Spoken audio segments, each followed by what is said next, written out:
Oh,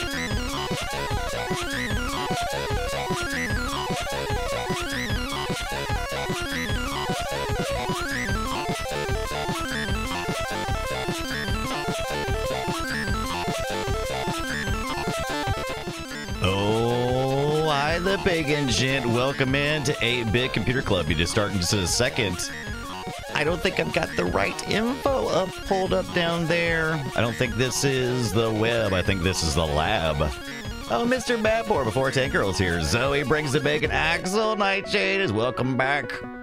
Welcome back. Oh, hi, everybody. It is Saturday night, a special Saturday night special for the 8-Bit Computer Club. And do I have news for you? All right. But seriously, I just got back from the Southeast Game Exchange. We got stuff. We got stuff. We got stuff to talk about. We got things to do. Warning, some flashing lights.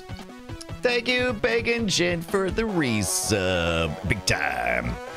Big time. Oh, Tonda gave us a shout out 6 hours ago. Tonda's probably still streaming right now as we speak. Oh, hi, everybody.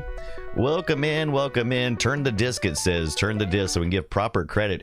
This is, I believe, the lab and not the other thing that I had put on there, which is Elysium, which is another great demo. But this is the lab. We watched this just the other week, and I was trying to remember all about it. This is from the Commodore scene, right? The CSDB. And we'll be listening to some demos, some of the latest demos from there, trialing a few of those. We'll be eating some Snack Club. We'll maybe drinking some Liquid Death, as was suggested by some of you guys. I got some stories from the Southeast Game Exchange. This took place. It's actually taking place right now. It's still going on. I just went Friday. TBS Travis, what's up? What's up, the Bacon Gent? What's up? It's the Before Tank Girl. Hope everybody's having a wonderful Saturday night. Here's a little tease of something we'll be talking about very shortly. Oh, is it a Commodore VIC-20 game? It is. Was I planning on playing it tonight with you guys? I was. But, uh-oh, Scadios. You know what I did? I put the power supply somewhere that I don't remember.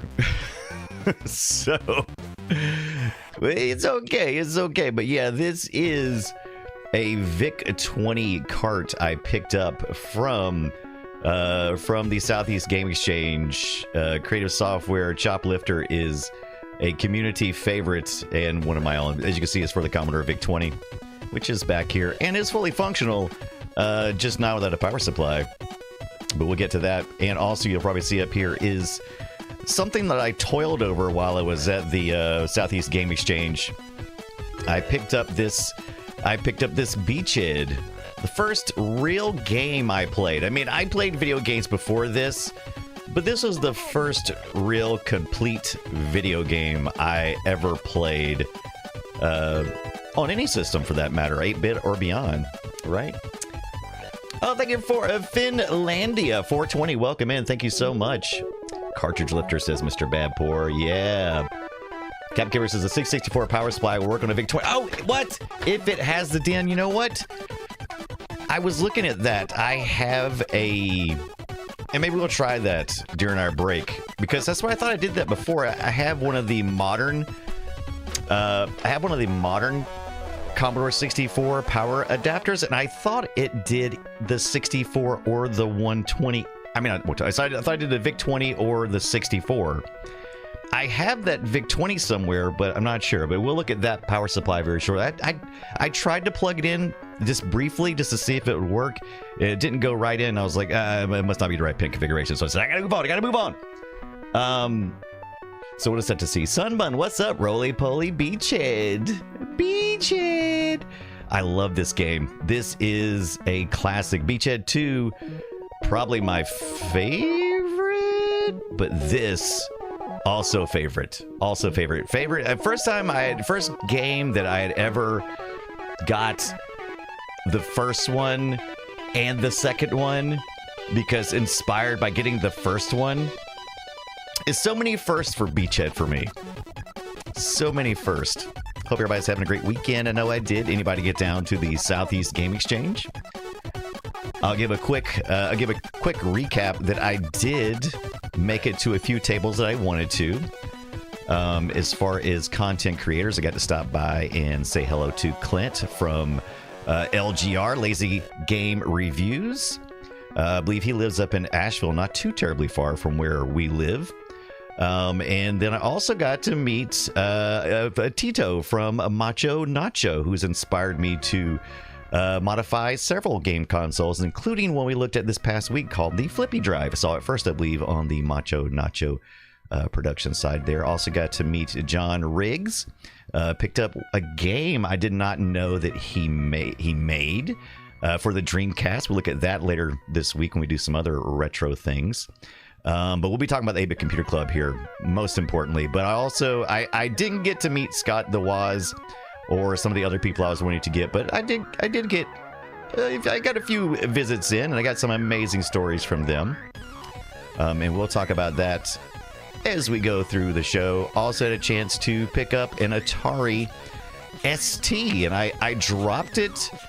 I dropped that information in the Discord server because I wasn't planning on encountering very many 8-bit computer things, as I have not in the past at the Southeast Game Exchange. Usually it's more console-based. You know, I see a lot of Vectrixes there. I see, you know, the typical stuff, all the early, you know, Nintendo, Super Nintendo, some Japanese imports, a lot of game consoles, but very few 8-bit computers. 8-bit systems, yes.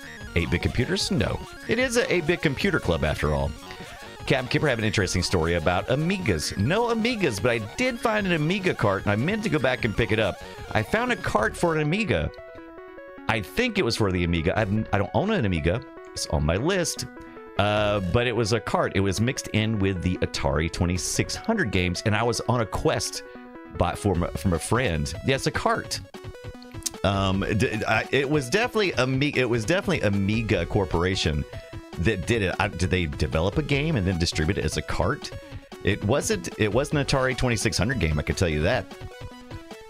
Had a great time before Tech Girl. Wish you could have went. Nice when you see things you want to see. But I did see an Atari ST, and I dropped it in the Discord server.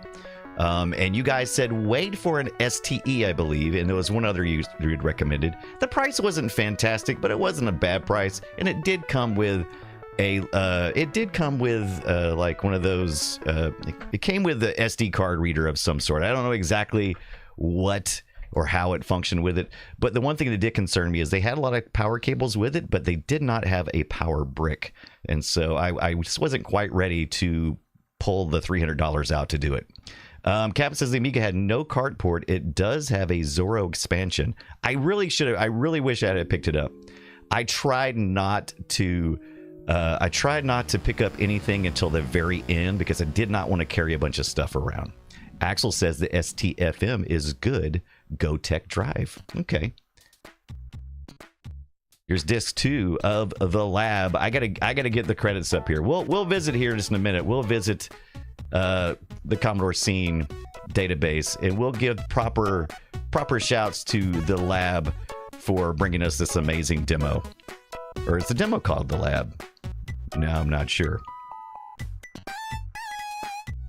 Well, welcome in. Hope you're having a good Saturday, wherever in the world you are.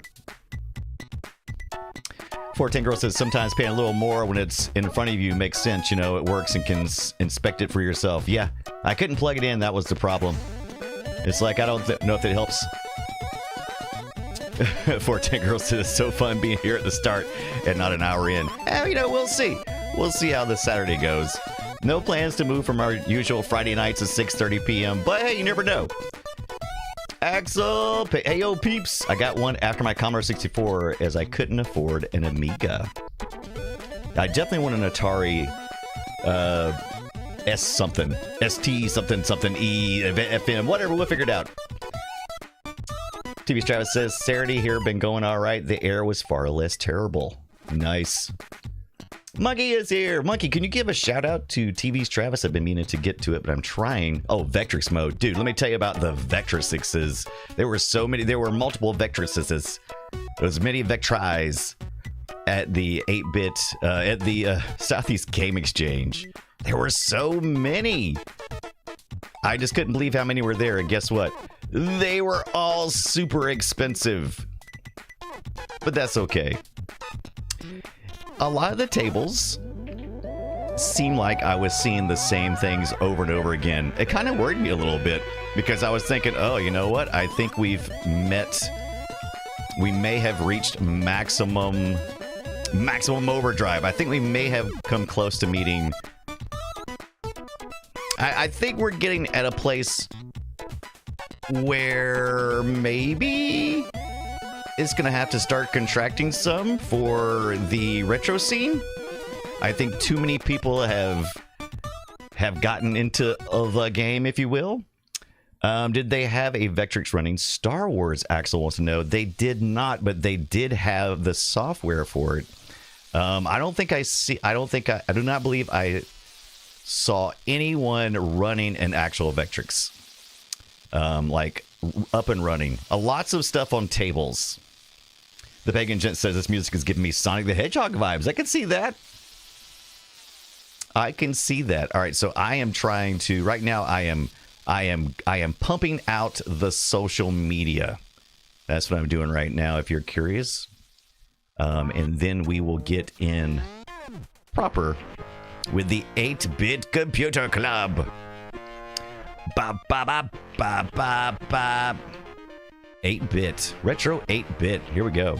Anybody else done anything interesting or seen anything interesting?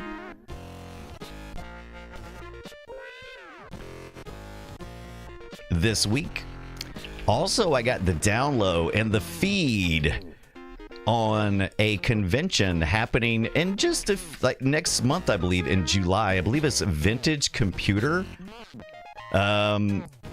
It's attached to something else. We're going to look that up here in a minute too. But essentially, about 3 hours away from me is a Vintage Computer convention, and I've heard they bring in people from all over the world.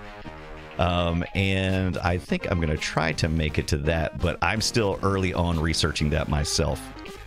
But I'm pretty excited to go to a place where I can get some hands-on experience like Axel. It makes me so jealous of all the amazing UK sessions of 8-bit computer stuff. Loved last week's episode. Learned so much last Friday when we talked about the UK 8-bit market.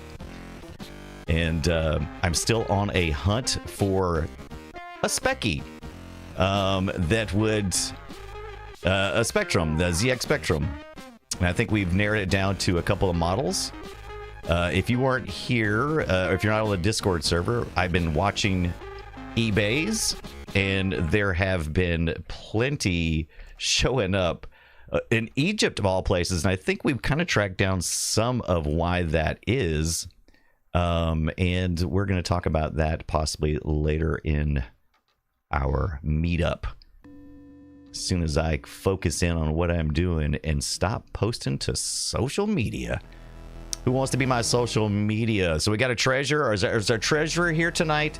Is our treasurer here tonight? I need also to get a marketing person, right? We need a we need a marketing person. Oh, I love this one. This song is great. I love this one. This one's hot. This is a banger. Tolbert says, not it. What's up? What is up, Dr. Tolbert? Happy 8-bit Saturday, says Puppy Kitten Trout. Yeah, baby. What's up, my friend? Cap Kipper says, there is zero retro here, but the plus side, you can still find cheap computers and systems. Very nice. Axel says, you need to come over to the UK. I'm already planning it. Plenty of retro still here. Book tickets for Kickstart Amiga Expo 3. What? Need to know more about that. Forte Girl says, sent you some more floppies and some 4th Doctor stuff today. Yeah. Hey, I've been experiencing not only the 8-bit computer club.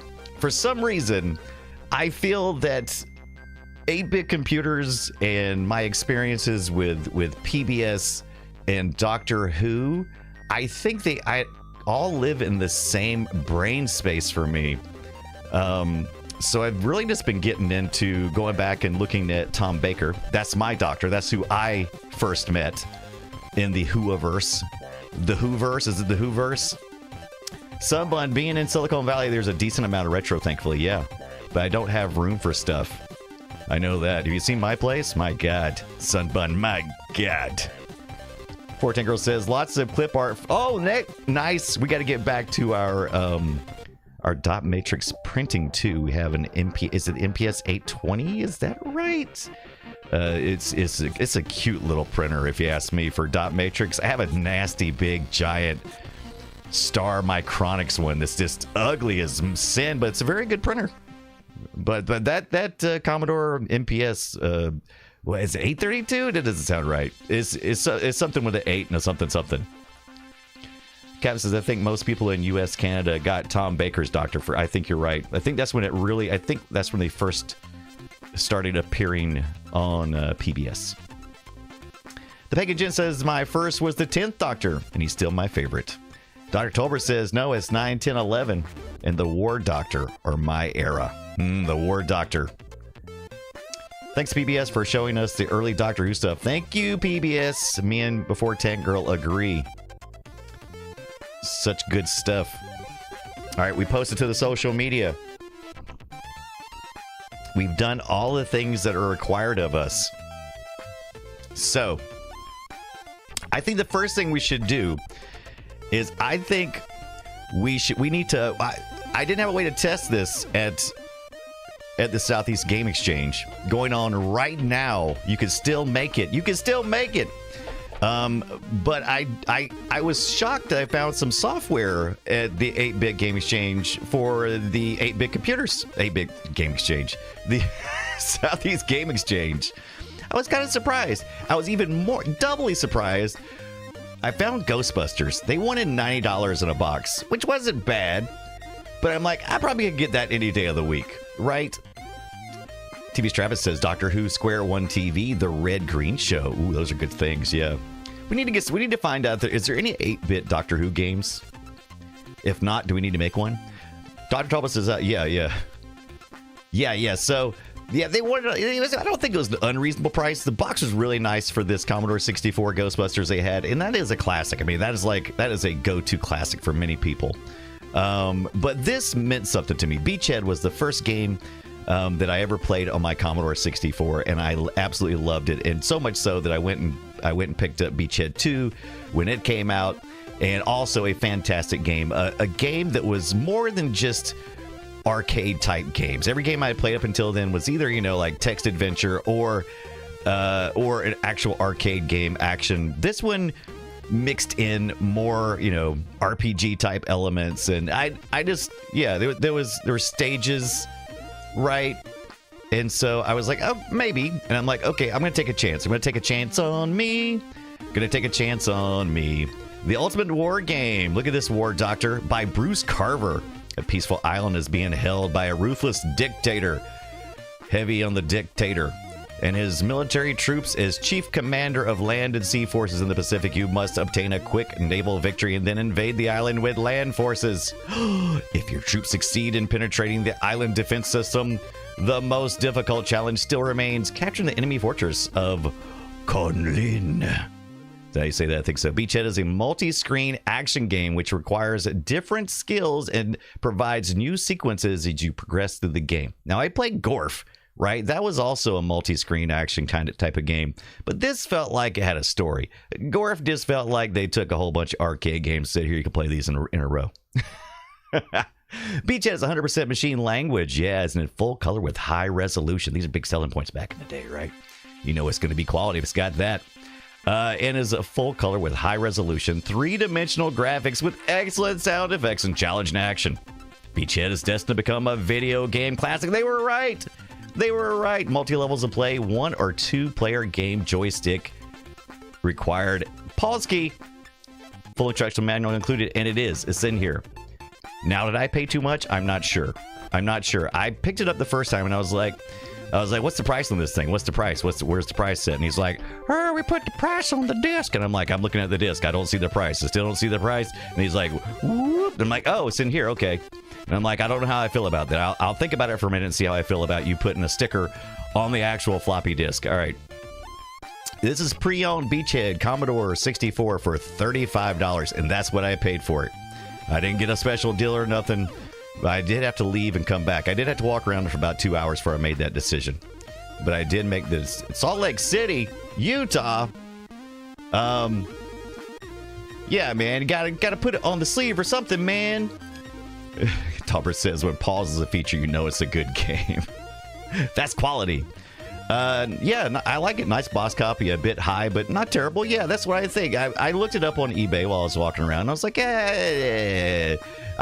I could leave and be okay, but you know, if I could grab it and, you know, I was a little concerned because I couldn't remember. I was trying to remember, and maybe you guys can jog my memory. You notch these discs out. If there's a hole here, you can write to it. If there's no hole here, you can't write to it. And I'm like, this game didn't have save states, did it? You couldn't save. I don't think so. And I got a little worried, and I was like, uh-oh, somebody's done put a little sticker on there. But these stickers, I remember you would get these stickers, these little silver stickers. And so I was like, I'm like, is that normal? I wasn't sure. I couldn't remember. So yeah, Captain Kipper confirms that's normal. I was trying to remember, like, did you get the sticker? Did you get it already with the sticker? Did someone put the sticker on there? I couldn't remember. Yeah, joystick is 2 words. Interesting, says Axel. Yeah, that's kind of a weird word. That's a weird way to do it, right? Joystick. Get your joy. Oh, it's a 1 word. Joystick. Okay, there it is. Oh, interesting. Okay. Is that copy protection, says Sunbun? No, the notch is not a copy protection. It is it's kind of like in your old USB drives where it would have it where you could lock it so you wouldn't accidentally overwrite anything. But yeah, that's just so you couldn't overwrite what was on it. It was disk protection, not copy protection. Yeah. Sometimes before it goes to sometimes you just gotta say I'm putting money into the local economy and pay the price. Yeah. That's right, Sunbun. Yeah, it was just to keep you from accidentally overwriting your nice software only, read only. Yeah. Who you calling joystick, says before Tank Girl. Actually makes a good drag name. All right, so let's do this. We have our Commodore 64 Ultimate pulled up. Like I said earlier, we'll have to go back to see if we can get some choplifter on our Commodore VIC-20. This is what we've been listening to so far. We've been listening to The Lab, I believe. Let's go back here. Yes, The Lab. And let me see. Let me get the right information. Just real quickly, we need to pull up to make sure that we give credit where credit is due. We've been enjoying an amazing demo from the Commodore scene, csdb.dk. And I believe this is the #1 top demo and has been for a while.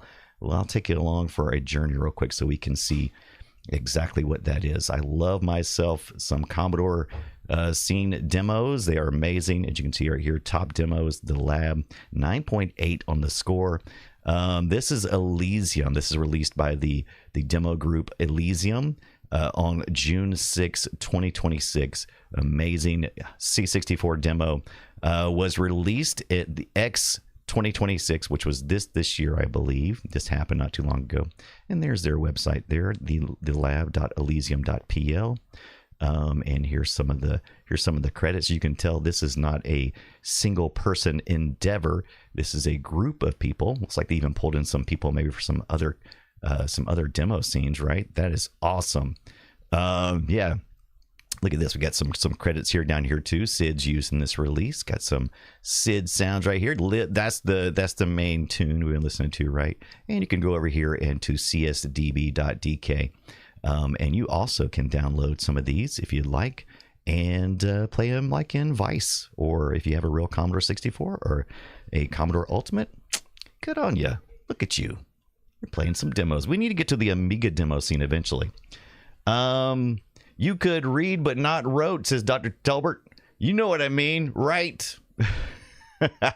Cabin says Bruce Carver also wrote Raid Over Moscow. I've always meant to play that, and I think I remember seeing some advertising material to that point when I originally got Beachhead, and now this, like I was saying, this did come with everything, right? This comes with some instructions on what we're supposed to do here, right?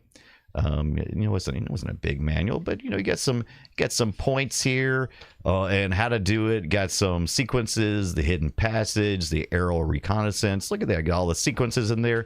Nice little book there. Ooh, let's see what's in here. Access product software catalog. Maybe this is what I remember looking at back in the day. There we go. Probably so. So here's some more bangers from there. Raid Over Moscow. That is, I think you nailed it, Cam Kipper. That's probably where I first read about it, because I would pour over everything that was in these books because it was pretty. I had like one or two pieces of software at the time. This is the beginning of my love affair with video games and 8-bit computers. So the Scrolls of Abandon. Oh, I have to check out some of these other titles eventually just to see what they are. The Neutral Zone. Oh, very Star Trek-y. Oh, do you guys care? Are you guys Laserdiscers? Do you guys like Laserdisc? I'll wait. Sprite Master. Oh, look here. I didn't know they made Sprite Master. We might have to take a look at the Sprite Master when we get back to our game development, which is going to start very soon. We got to get back to game developing. So that's just a few things that's in the Beachhead box. Let's get it loaded up. Now, one thing I've got to do, mister, is I got to plug in my serial connector so that we can hook up our floppy drive, which is off screen. Just not quite enough real estate on my desk for everything, right? So, but that's okay. That's okay. So let's take a look. Let's get that beachhead up there. There we go. Yeah, we're gonna be testing out some of this Liquid Death. Have we got our first ad yet? It's been 30 minutes, right? Oh, the ad starts in 2 minutes. I'm glad I looked. They were going to snooze that. We go to our first ad. You guys have been telling me, get some Liquid Death and try it, because we try snacks and drinks on here, and I give my very honest opinion. And I have I grabbed this one because it looked like something I might like. It's Murder Your Thirst with Squeezed to Death. What's the flavor on this one? Flavor sparkling. Which one is this? It's like it's like a orange drinky. Why is it not listed here? It's orange drinky. We're gonna try that when we get her to our break. And also, I found some of these Snack Club. Who are you part of the Snack Club? So they be a computer club sponsored by Snack Club. No, I'm just kidding. Maybe if these are so good, maybe. Do you guys like this tagine? Is that how you said tagine? I haven't used that. So we're gonna try some of this. Peach Tagine says, yeah, Dr. Tolbert, it's gluten-free and vegan-free. No vegans were harmed in the making of this. We're going to try these very shortly when we hit our first Twitch ad. But in the meantime, let's get everything else set up. Let's get all the other things set up. Let's do that. TV's Travis says, peach tahine. Is it tahine? Okay, so I heen that J, right? Tahine. It's not made from real Girl Scouts. Boring, says the 14 girl. I did have like on my trip yesterday, they have you guys seen those little, like, it looks like ice cream cones? So they got Girl Scout. 7-Eleven has these Girl Scout cone things, or like chocolate dipped cones. And I got the what do you call it? The mint one, the chocolate mint. I always like that one. That one's good. But sorry, I already ate those. Oh, look at this. Look who's coming in. It looks like it's Tanagasa. We're going to let everybody get in here just for a second. Oh, hi, everybody. I'm Brian Dunaway. And wait. It's time to rock it. We've been watching a scene from the demo. So hold on. Let's get the music started. Let's celebrate our good friend Tandagasa raiding in. I believe Tanda's been streaming all day. Was it request day? Were you taking requests, or were you continuing an adventure? Because you just walked in to the 8-Bit Computer Club, your favorite new thing you didn't even know you were missing. Like I said, I'm Brian Dunaway, and I do retro video games. I just got back from Southeast Game Exchange. I wish Tanda was there. I am going to see Tonda here in a few weeks. Very excited about that. Janice the Hedgehog, what's going on, my friend? Welcome in. Right now we're watching a demo, The Lab, from the Commodore Scene database. What is this, you say? Well, we're listening to this on our re-released Commodore 64. Are you guys familiar with the new Commodore 64? I grew up on the Commodore 64 as well as the VIC-20, which is all on my desk. Let's take a look at that real quick. And once everybody's settled in, we will give a huge welcome to all of our raiders raiding in. Raiden wins. All right. Down here is our new Commodore 64 Starlight Edition. What's inside, just say? What's inside these things? What are they even making these 8-bit computers out of anymore? Well, they make them out of this stuff. We used to do the 8-bit computer club on Friday nights, but like I said, I did just get back from the Southeast Game Exchange, where I did see a few 8-bit computer things, but mostly old school retro stuff. Saw plenty of Turbo's graphics, and I almost picked up one. They were running at about $200. Not a bad deal, I suppose. I'm also very excited about something that Tonda let me know about on the Mr. FPGA. The new Apple II GS core is coming out. Very excited about that. September, what's up? Get anything good? Yes, we're going over some of that stuff right now, actually. Raspberry Pi Pico. I only have a Thomas. Oh, very nice. Thomas Moz. Is demo? Yes, it probably is. Demo audio pretty quiet for you? Yes, let's crank it up. Warning, flashing lights. In a hotel in Raleigh. Tuned in for now, yes. No! What? The USB part of my Mister died today, Tana. Don't tell me that. That's terrible. But I do got good news for you. So do we need to order you another one? We need another board? Look at this. It's time for some chop lifter for the VIC-20. What do you think about that? Classic found this at Southeast Game Exchange. And we're just about to start playing a little bit of Beachhead. This was the first game I ever had. Very excited. Picked it up at the Southeast Game Exchange. Very cool. Janice says, I also have Nintendo Family Basic. Ooh, for Famicom. It's a cartridge and a keyboard. Yeah, to turn your Nintendo into a basic computer. I want one of those. I want to get the disc. I want to get the disc and everything for the family computer. It's on my list. It's on my list. So welcome in to our extended family over with Tandagasa. Tanda, did you tell me what you did do today? If you're not following Tandagasa, come on, man. What are you even doing? And I am leaning heavily towards meeting Tanda in Georgia. I may double dip because I have a friend over there who has acquired me a 3DO. A 3DO to pick up. So I'm kind of excited about that. Kind of excited. No, I'm not kind of excited. I'm stoked about that. Newcomb, what's up? Welcome in. It is Saturday night. It's a Saturday night special with the 8-Bit Computer Club. As we do this, I'm going to need to do a few things. We're going to need to switch over for our serial port so that we can fire up our floppy disk and see if this Beachhead. Oh, you don't want to miss this. Did Brian make a good purchase? Brian picked up a disc. A floppy disk for $35 boxed. Oh, and Tonda. I came really close. Came really close to picking up the Ghostbusters, Commodore 64 Ghostbusters. They wanted 90. It was in a box. It was a nice box. I just couldn't do it without at least testing the game first. And I was willing to risk 35 for, Beachhead, but I was like, I think I probably can find Ghostbusters. Tonda says, yes, double dip. So I'm going to try to meet you in Georgia, most likely on the day that we discussed. And we'll do some pinball. And it's going to be a lot of fun. And we'll pick up that 3DO. And if you want to go with me and meet up, that's cool too. This community member.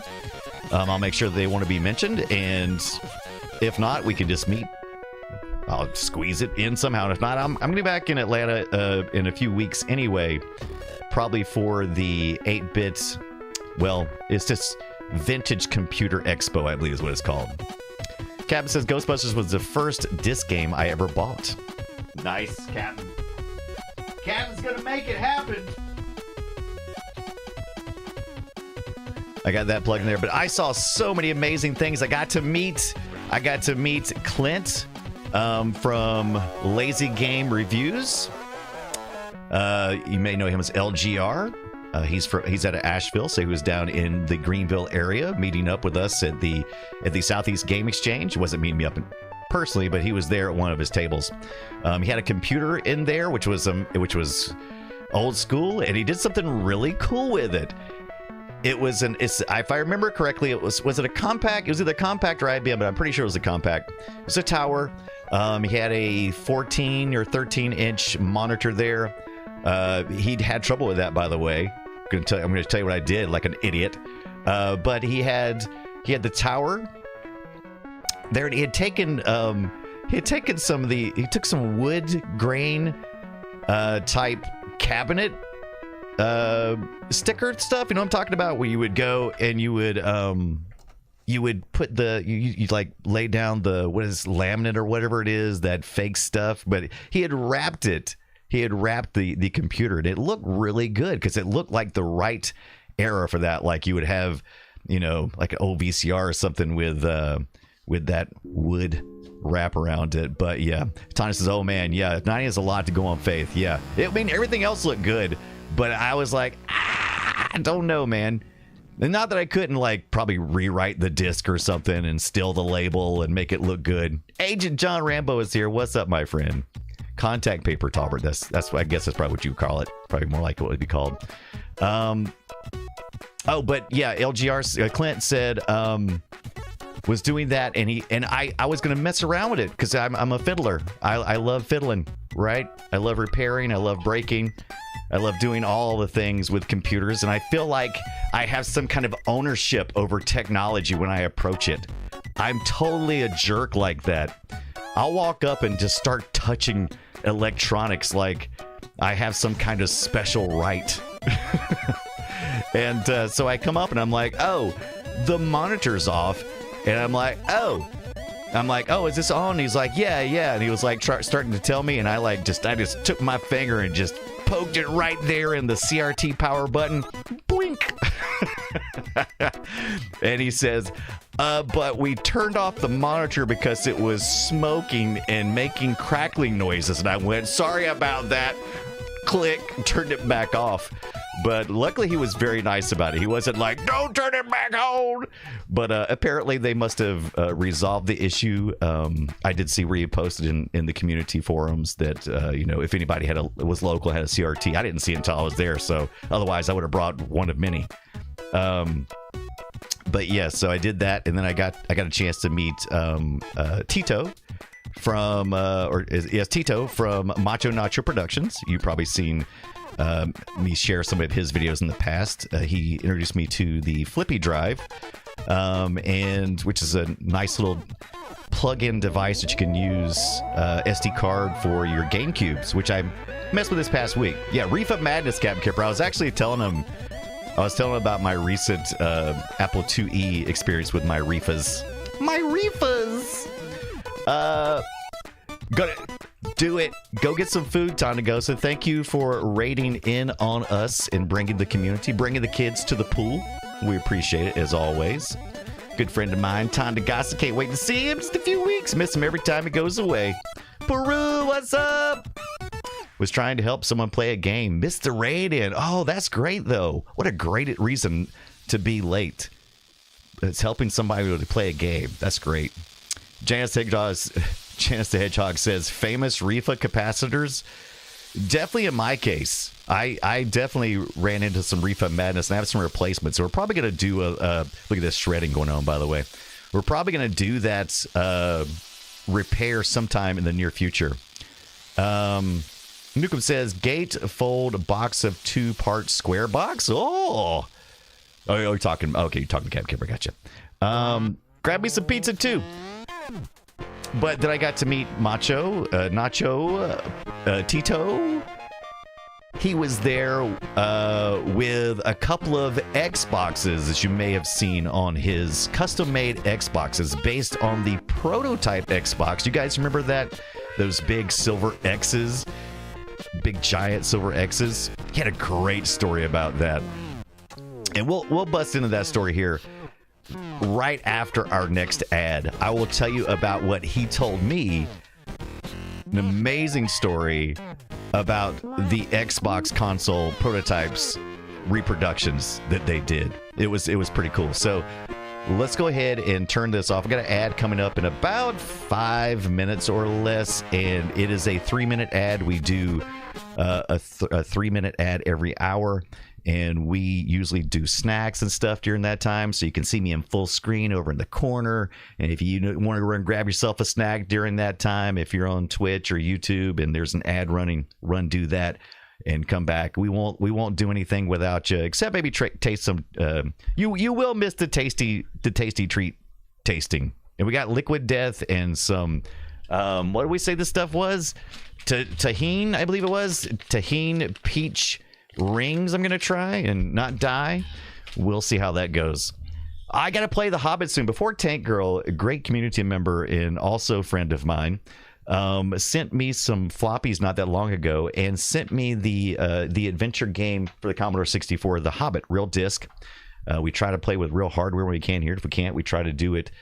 We try to get in with some Mr. FPGA, and I am super bummed about hearing that Tonda's trouble with the USB. Now, I don't know. I don't think I've ever seen Tonda's actual setup.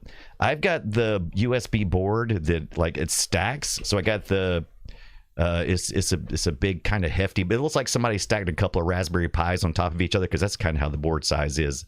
And it's they stack. And my bottom board is my bottom board. Who's my bottom board? Is got USB hubs or USB ports all the way around the bottom. Now I have a second power supply for that one. As the power supply I have has 2 plugs, and they plug in like this. And sometimes that bottom one wiggles out, and I have to get back in there and plug it in. I usually know it's a problem when I don't have any USB functionality. Someone says, I can't touch those Tahine peach rings because I would finish a pack and go into a coma. 34% alcohol, says Monkey Bananas. We do that sometimes. I don't like to drink on stream if I can help it, but sometimes there's no soda in the house, and I'm sick of drinking more water, and all we have are what are these things called? Cut water, I believe they are. And those things are really high in alcohol, but I try not to do that. Tonda says, yeah, I have this sandwich stack. So like I said, I'm sure you know all about your system, but I know that sometimes my power cable on the bottom one unplugs. I don't know how yours is powered, if there's a cable inside or if it's all external power supply. Let me turn on this drive down here.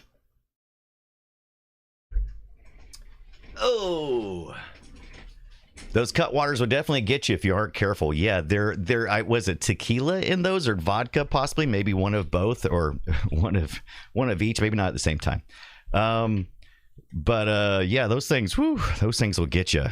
Those things will get you. So let's take a look here. I got my reel, because look. We may give a try in a little bit. Again, I tried to locate the power supply for my VIC-20 so we could play this chop lifter, and I just couldn't put my hands on it. And so I busted out my my Atari controller here. That was this the CX something. Oh, there's so much Atari stuff there at the Southeast Game Exchange. But anyway, this is the real deal. It's common to use these with your VIC-20 and your Commodore 64 is right. Here it is. Yeah, so I'm going to plug this into port 2, I believe is what the Beachhead said. The Beachhead said to play it this way, I think. All right, let me plug that in. Let's get this pulled up. I know, I can't wait for some chop lifter. It's going to be fun. We got an ad coming up in 30 seconds. We're going to try to load this. We won't play without you, but we're just trying to get to that place, because I'll probably have to do a couple of things. Typically, I have to make sure that the built-in drive is not on 8, which it is not. We'll does the instructions on Beachhead, did it tell us what we needed to do? Let's take a look at just the list. Port 102, typically port 2, Captain Kipper. It seems like I remember it being port 2. Let's take a look just to see. I heard the drive spin, so that's good news. Like I said, I don't know if this Beachhead is even going to work, but I did hear some spinning. We've got a real drive down there. Hey, it looks like Beachhead V52A. All right, so there is our ad. It has started. We will return to that here in just a second, but we're going to go ahead and try Snack Club. Snack Club. Is it Snack Club time? I think it is. It's time for some snacks. Yeah. Tom, you ever had any of these? Tahine? What better? I mean, come on. I mean, Snack Club is made for the 8-Bit Computer Club. I mean, it's got club in the name. Hands out the snackies. Go, everybody, grab your snacks. Grab your snacks. If you're having to watch that ad and you can't hear me, run. We'll be right back. As a matter of fact, is Monkey Bananas is here? Monkey Bananas is here? We will... Oh, I'm trying to type on my Commodore 64. We will be right back. Grab a snack or drink. All right, there we go.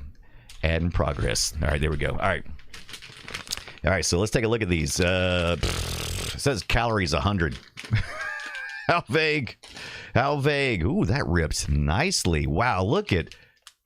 All right, I'm going to give them... Look. I'm going to give packaging a 10. Look at this. That is the cleanest... That is the cleanest straight rip I have ever had. It's 5 servings per container, 4 pieces of these things. That's the best I have ever ripped a snack. This is already... It's already boding well. 10 out of 10 rip. Ooh, I'm feeling them right now, and they're kind of... Ooh, here they are. Look at these little ringies. Look at the ringies. Maybe. There it is. There it is. Oh, I see you. I see you. All right, they're ovalish. Oh, you know what? I'm seeing red flecks in it. Let's take a look. Look, it's like... It got kind of like a red fleck thing. Let's see here. Will you give me? Will you give me? Just come on, cameras. Why are you so slow? All right, there we go. Oh, look at that. I thought it was going to be smooth. Like, but look at these flecks and stuff. Oh, that's the Tahine melted gummy bears. Oh, they let it go in there. I might do it. Let's see. All right, let's take a test. Let's take a test. Oh boy, I'm nervous. Okay. The peach hit. Oh my God, the Tahine hit you like a second later. Like, sorry for eating and talking about. Okay. Wow. I was worried I wouldn't get a lot of Tahine in my peach rings. I thought maybe it'd be like a, mostly peach ring and a little Tahine, but this is really good. It tastes like burning. That's really good. Very chili lime. I'm definitely hitting the chili and the lime. And I gotta say, yeah, if I just let it sit in my mouth, it tastes like I'm drinking from the Tahine bottle. DJ Spy Guy, what's going on? I think I haven't seen you in a minute. I discovered Tahine last year. Yeah, I do too. I've had somebody turn them into Tahine. Probably a couple years ago. They said, you need to get this one. And I was like, okay. It's not it's just got a nice chili flavor to it. But peach and chili, and this is a good combination. It is salty, right? They describe it as a peach-flavored gummy ring sprinkled with Tahine chili lime seasoning. Presentation, fantastic. Looks great.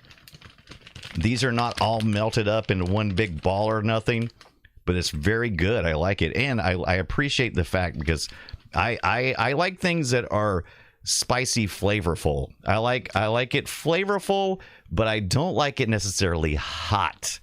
I can take some heat, but as long as the heat is also matched with some good flavor, and this is pretty good flavor. It is just a mild. So it's not really... What's it smell like in the bag? Let's put our face in the bag and find out. Great question, Tonda. Let's take a look. Let's take a sniff of the... Oh my gosh. Actually, it doesn't smell very good. I do laugh at I have a couple of family members who every time we get something new to try to. It is definitely more sweet than sour.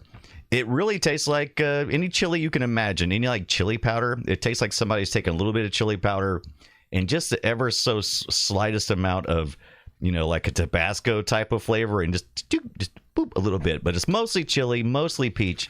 But I do have family members who I'll say, hey, try this food, and they'll really get in there, sniff it up, and then I go, I'm not eating that. And I'm like, dude, you know how many things that are delicious that stink? Don't sniff. Don't sniff. You think you'll pass on this one, Axel? Yeah, it's definitely going to be, it's going to be one of those things. It's going to be personal taste. But I like tahini. Maybe you can just try a little tahini sometime. And if you're like, yeah, I like those, because the rest of it tastes like peach rings. Tastes absolutely like that. Wasabi peas are popular too. Oh, I haven't had that. That's interesting. Janice the Hedgehog says, I have wasabi coated soya peas. They're crunchy. Ooh, I love crunchy. But if you keep them, if you put it in your mouth, they'll melt. It's a punch in the tongue and your nose starts to run.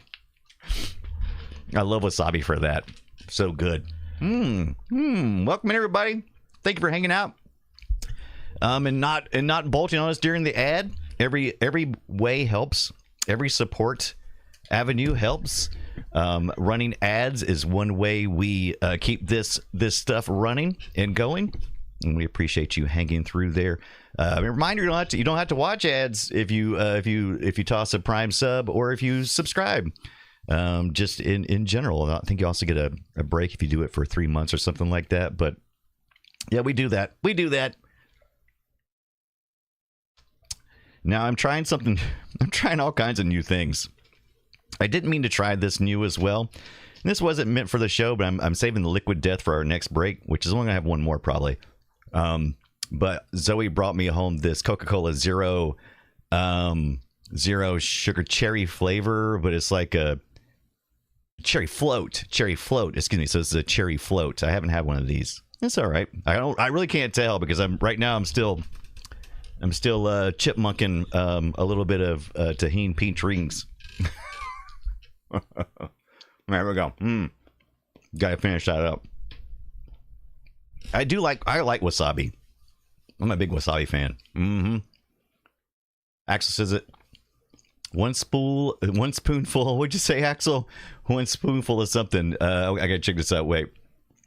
1 spoonful of English mustard helps the medicine go down. Yeah, I do love wasabi though. That's a really good one. 410 Girl says liquid death is just water in a can. Shouldn't be anything crazy. They did the marketing to get people away from plastic. Okay. We're gonna find out.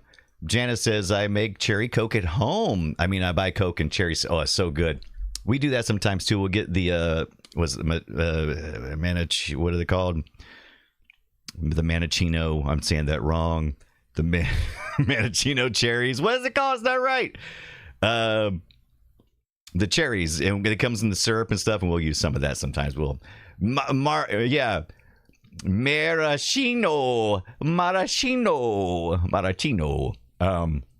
Honda, what is up? Does a cherry weigh more than a duck? That's a really good question. I don't know. Good question. All right. All right. So we did. Look, success. We have success. Look at this. We paid $35 for a working beachhead disc from the 80s. And by God, we have what appears to be a working beachhead disc. And I'm seeing like there's a Sprite program in there too. I'm curious about that. This is version 5. Got your high code, your low code, top 10. Oh, little sequence there. Right, the filter, interesting. All right, so let's just. I was trying to type in something up here, so that was smooth. So we're just gonna let's look at what the disc say. I can't remember what the disc said, but we're gonna do the usual. We're just gonna say, hey man, load the first application on the disc, which is that right there. You don't always need the comma 1, but if you want to make sure it is machine language. Typically, it's not an issue, but you throw that 1 on there, it will load it up in the same memory address that it was written for. But that's not always anything. So there you go. Let's load that up. Axel says, never have I been that excited about just being loaded. I want to see if the screen art and the back matches the game. That is another. Now, we did look at the box art, and it looks exactly like it. There was not the back, that is. Now, the front, of course, is left up to interpretation. A little imagination is needed, right? You gotta use your imagination a little bit. But the back screen art is what I remember anyway. Like I said, this is a multi-screen game, one of my favorites from back in the day. We are plugged into joystick port 2. And I think that's all we need. We are not running any type of Jiffy DOS right now, and we're running this, we're loading this up on a 1571, but I'm pretty sure this is going to be running in 1541 mode, which is going to be slower, but this is what you expect. Now, I want to say, I'm not 100% sure on this.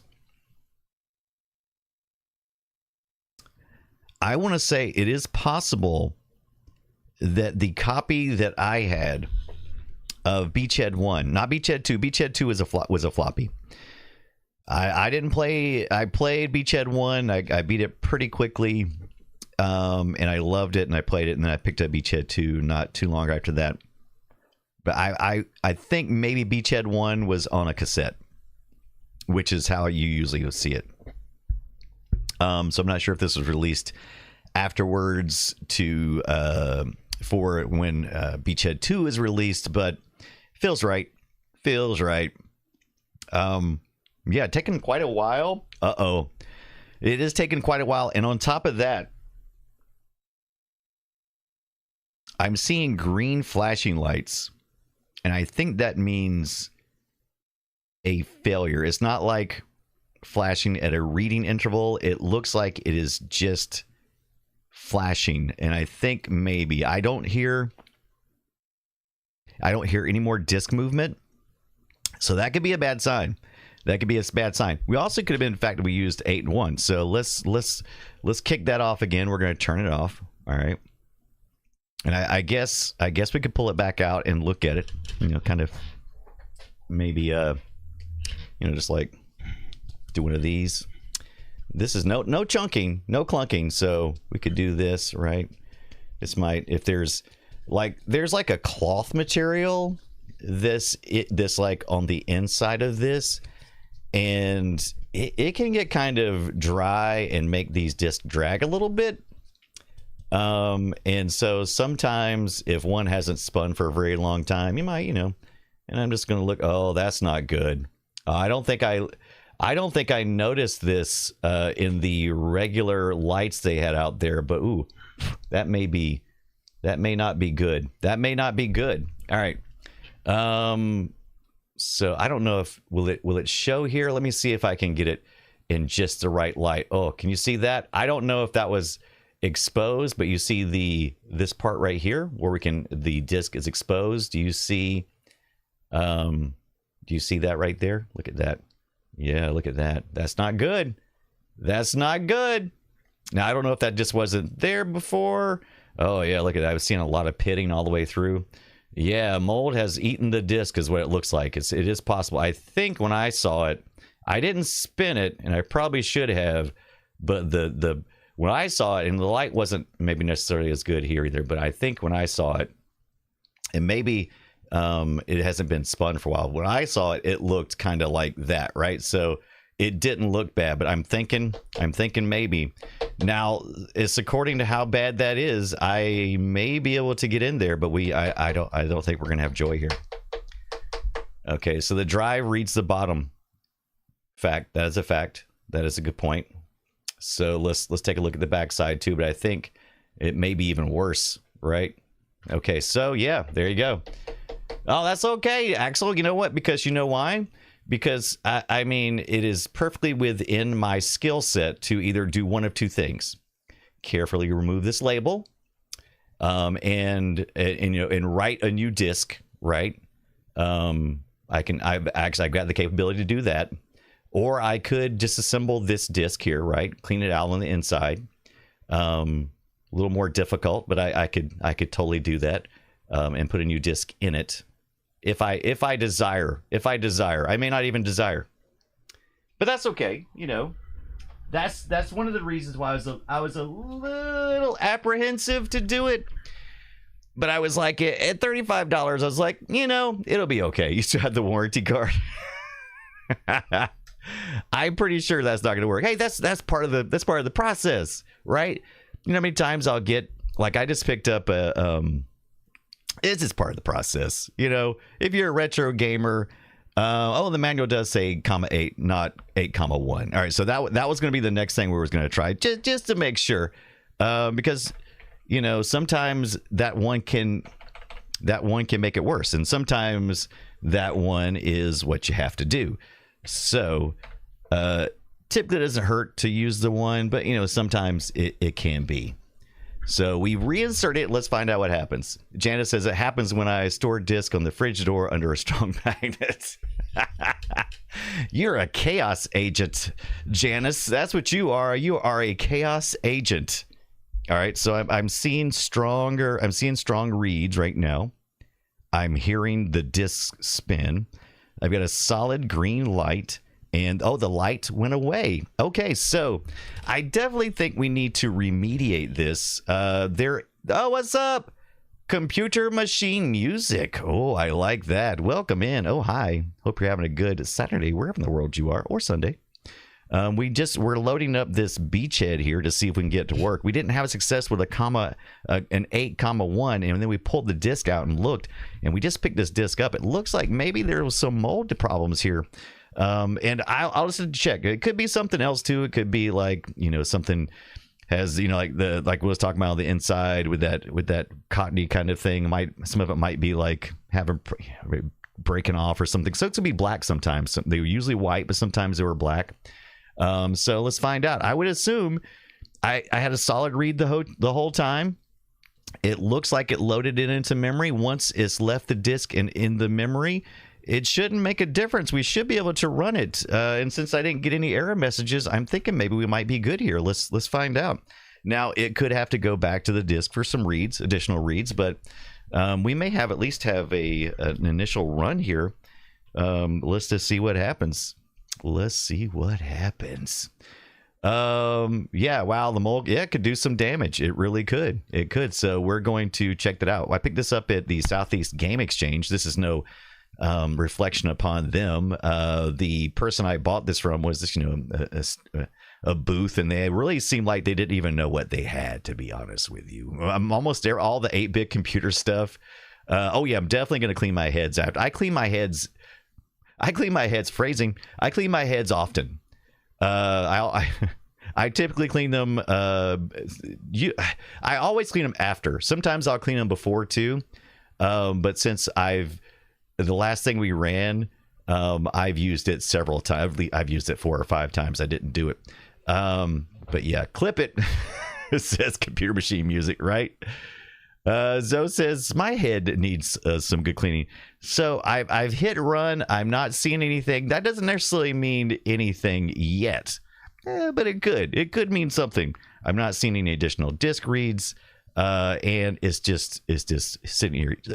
Lots of typically a program will on the Commodore will have loading scenes from, like in the border area. Typically they'll have like you've seen them, like the loading screens, fast flashing colors that just let you know that it's writing, right? It's still functioning. It's writing to the CRT. It's like, yeah, I'm still doing something, yo. I'm still running. Woo! Capgiver says I have a pile of moldy Atari floppies. I've seen some mold remediation processes. We'll have to figure out if any of those are feasible. Before Tank Girl says cleaning my head with crack and rum right now. Oh, okay. Captain Kipper says I 3D printed a device. Oh, you have to share that with me. You know, I have a 3D printer. Allows you to clean the disk and spin it manually. Oh, I definitely need that. Send that along, Captain Kipper. Axel says I have loads of discs that I threw away for just age. Sad but true. Yeah, sometimes you have to. I will definitely be keeping the label, and I think I can make a pretty good transfer of it. But it's fine. I still have the box and the manual and, the sleeve it came in. And, I also have the sticker so it'll be all right. It'll be all right. It's a little bit of a bummer, but, it is what it is. I'm glad I didn't pick up that Ghostbusters because I would be mad if it was in similar condition, probably from the same collection. Computer Machine said, I bought a copy of 1994 Virtua Racing for Sega Genesis, which has a specialized SVP chip and capacitors on the card, and it still works. Yes, that's good. Yeah, that could be a problem. Those SVP chips, that could be a big problem, right? Virtual Racing, man, love that game. That is a legend, a classic. Saw a lot of Sega Saturn. So two of the things I've been revisiting and then visiting for the first time, I've been going back and doing a lot of 8-bit computer stuff, wanting to program a video game. I've already got a idea of what I want to do. I want to do that in Drexington Von Greybeard. Thank you for that resub with your Prime. Thank you so much for that. Thank you for thinking of us. And I want to finish writing. Axel's also going through this journey as well. Hello, Drexington is here. But I've got a game already kind of outlined out what I want to do. And I just got to get on it. I got to get on it. The year is closing in on me, man. But in addition, I've been visiting for the first time the Sega Saturn. I didn't have one. I started out with a Master System and then moved on to the Genesis, and then I jump shipped and went to the PS1. But now I have two Sega Saturns, and I have been visiting the libraries, and not the libraries in reality, but the software libraries. So I've been really enjoying that. It's been good times. Also, this week we're doing some fishing on the Dreamcast, which I did have and I loved.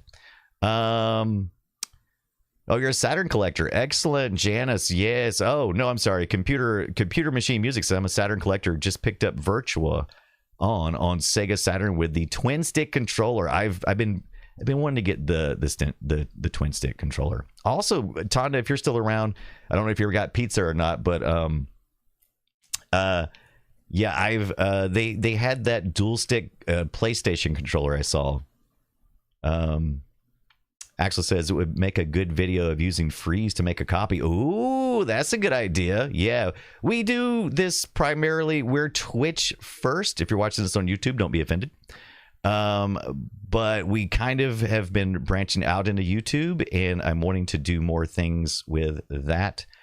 And I need to make some reels and long form teachable content. I recently was told by one commenter, and it reminded, really more than being told, I was reminded of what the expectations were for videos on YouTube for people who are looking.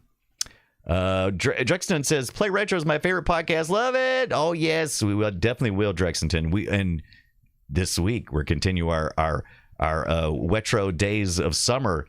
Thank you, Dr. Tolbert. And we're doing Dreamcast fishing. I think I saw you playing some fishing earlier, Tonda, on the PlayStation 1, I believe. Tonda wants to know how much it's going for. I want to say it was like 100 and something. It wasn't enough that I was like, I got to have this dual stick controller. I'm so full of pizza, says Tonda right now. Kind of overdid it.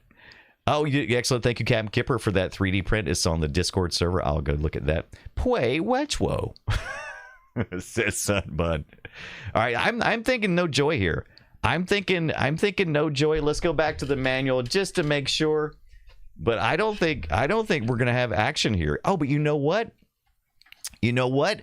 I didn't think of. I'm in PAL mode. I wonder if that is a factor, because whenever we do the demos are typically written in PAL mode. And I didn't think to change it over. I don't know if that is the problem, but I didn't think of that until just now. So let's take a look to make sure. Where's that at? I always forget where it's at. Is it F1? Configuration? No. User interface, disk drive, memory and ROMs. No, that's not right. Video, of course, video. Yes, pal. Let's go to hey, pal. How about some NTSC?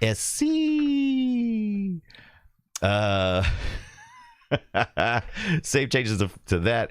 I don't think we need to reboot, but it's not doing nothing here, so I think maybe we need to just restart it. I think do a complete power cycle on it.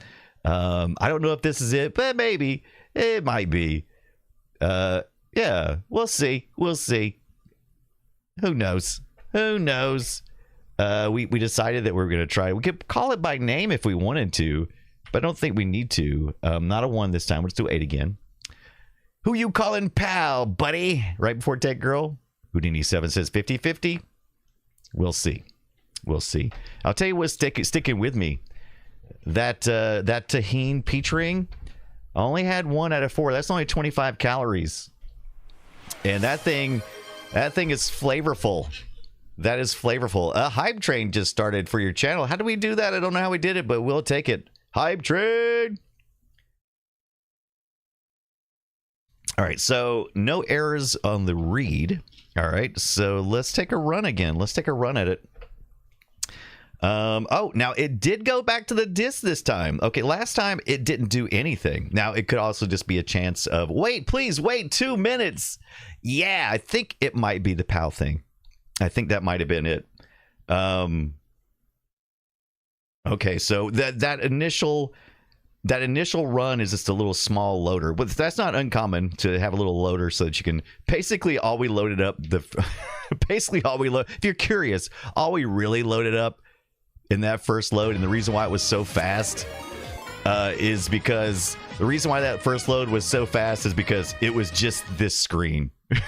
Right, it was just to change the border color and throw some text in the middle of the screen. That's all it was there. What is up? Coming in phase 101, this rated in. Welcome in. How is it going, phase? Tell me what you were playing.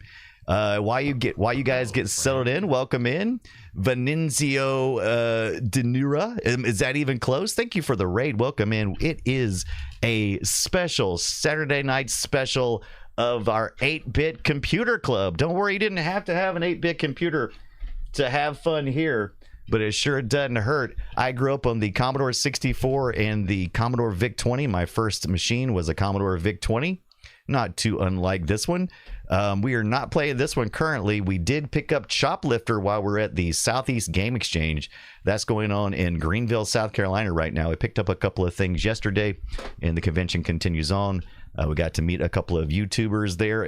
That was pretty freaking awesome. We got to see many tables, a lot of electronics, a bunch of old retro stuff. We're mostly playing tonight on our Commodore 64 Ultimate. This is a new version of the Commodore 64. This is the Starlight Edition. We're seeing flashes. It's not because I opened it up. I don't think. There could be a short, but I think it's reading disk is what it's doing. Sometimes the disk read is supposed to light up and flash, and I think that was just coincidental that happened. Hey, look, Beachhead is up. This is a game that I had as a kid. I was talking about it earlier. This is the first game that I ever played on the Commodore 64 that was a real game, and it was a screen-to-screen game. It wasn't just an arcade clone. It was a real game designed for a computer, and this was the first one that I played. Drexton said my first PC was a Tandy 1000. Legend. Axel says, is that an original VIC-20? It is an original VIC-20, unless you mean was it the first released VIC-20, in which case no, but it is an original VIC-20. And this music right now is taking me back. This game has a demo mode. How cool is that? I think, yeah, here it goes. Here comes the demo mode. This is the first game or the first stage in this game. You're essentially trying to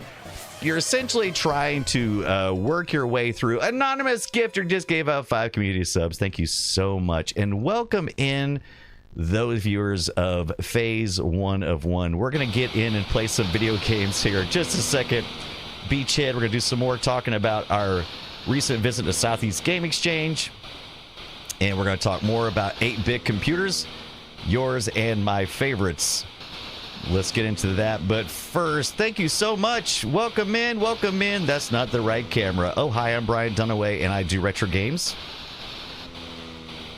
I do a podcast called Play Retro. This week we're covering Sega Bass Fishing, of all things, because we're in our retro days of summer, or wetro days of summer, as I've been told. But thank you so much to Phase 1 of 1. What were you playing tonight? And if you're here, please go give a follow to our good friend Phase 1 of 1, our faithful Phase 1 of 1. I'm going to give a shout out if Monkey Bananas hasn't already beat me to it. Sometimes Monkey beats me to it, but not always. Oh, and there's the shows. You did give the shows there. Monkey, are you still around? Can you hear me? How's the air quality there, first of all, Monkey? And if you can you give a shout out to Phase 101? I'd appreciate it. But like I said, I am Brian Dunaway, and I play retro video games. And oh, you were doing Amiga games and demos, Phase? Oh, that is awesome. I got a question for you, Phase. I got a question for you. While I was there, and I know we talked about it briefly. While I was there, I was going through a lot of Atari 2600 cards. I had a friend who sent me, thank you so much, Monkey. Give a follow to Phase 101, also does retro computer things. And I ran across a cartridge that did not look like it fit. I'm like, one of these carts is not like the others. But yeah, there was one cart, and it was an Amiga cart. Well, it's the game. I'm trying to recall what the game name was. I meant to go back and pick it up. I should have just picked it up when I had it in my hand, but I didn't want to carry much of junk around. So I was going back at the end of the show, running around, going, what was that thing? But it was an Amiga game cart, branded cart, and it was not a 2600 game. But yeah, I don't know. Has anybody heard such a thing? I don't know. But once again, thank you to Anonymous Gifter who gave out the 5 community subs. Being a hero on a Saturday night. Usually we do this on Friday nights at 6:30 p.m. Eastern time, but we're doing it on a Saturday so I could go to the Southeast Game Exchange with Andrew, my oldest. All right, let's play a little bit of this game. Let's see. Oh, that's kind of fun. We might do a little bit of this too.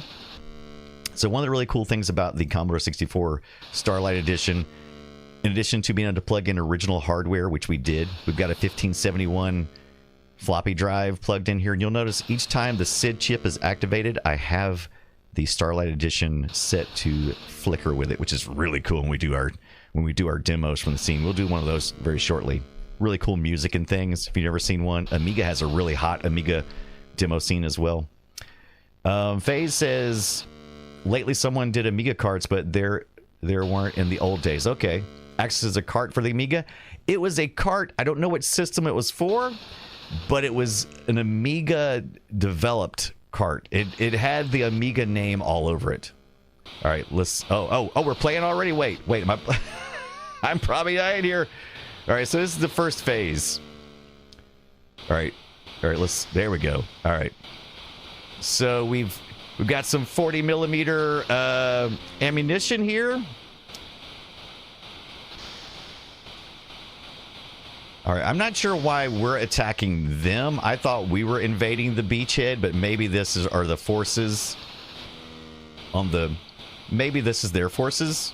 Oh, wait, or is this our ship? Maybe this is our ship, and this is their forces. Okay. Maybe that's what's going on. All right, let me see if I can...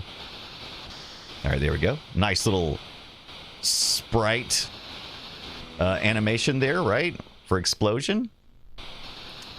I wouldn't think so. Okay, so as you can tell, this is a cut above a lot of the games from the time. I mean, we got planes coming across the side. We've got this nice meow. So they were doing a pretty good job here. Uh-oh, what is that? What is that? Why is it flashing? Was I getting hit? Okay. There it is. As you can tell, there is an ammunition meter. And if you let it cool down, Uh-oh. I was going to say if you let it cool down, but you know what? I think my button is stuck. There it goes. I think, no, I think it may be stuck. I think my button... Oh, wow, look at that. It's really going to town now. Yeah, don't you love that? This is the attention to detail. Player 1 score damage is... Oh, there we go. So you got to shoot down a certain amount, right? All right. I don't know if my firing... Okay, oh, this may be a problem.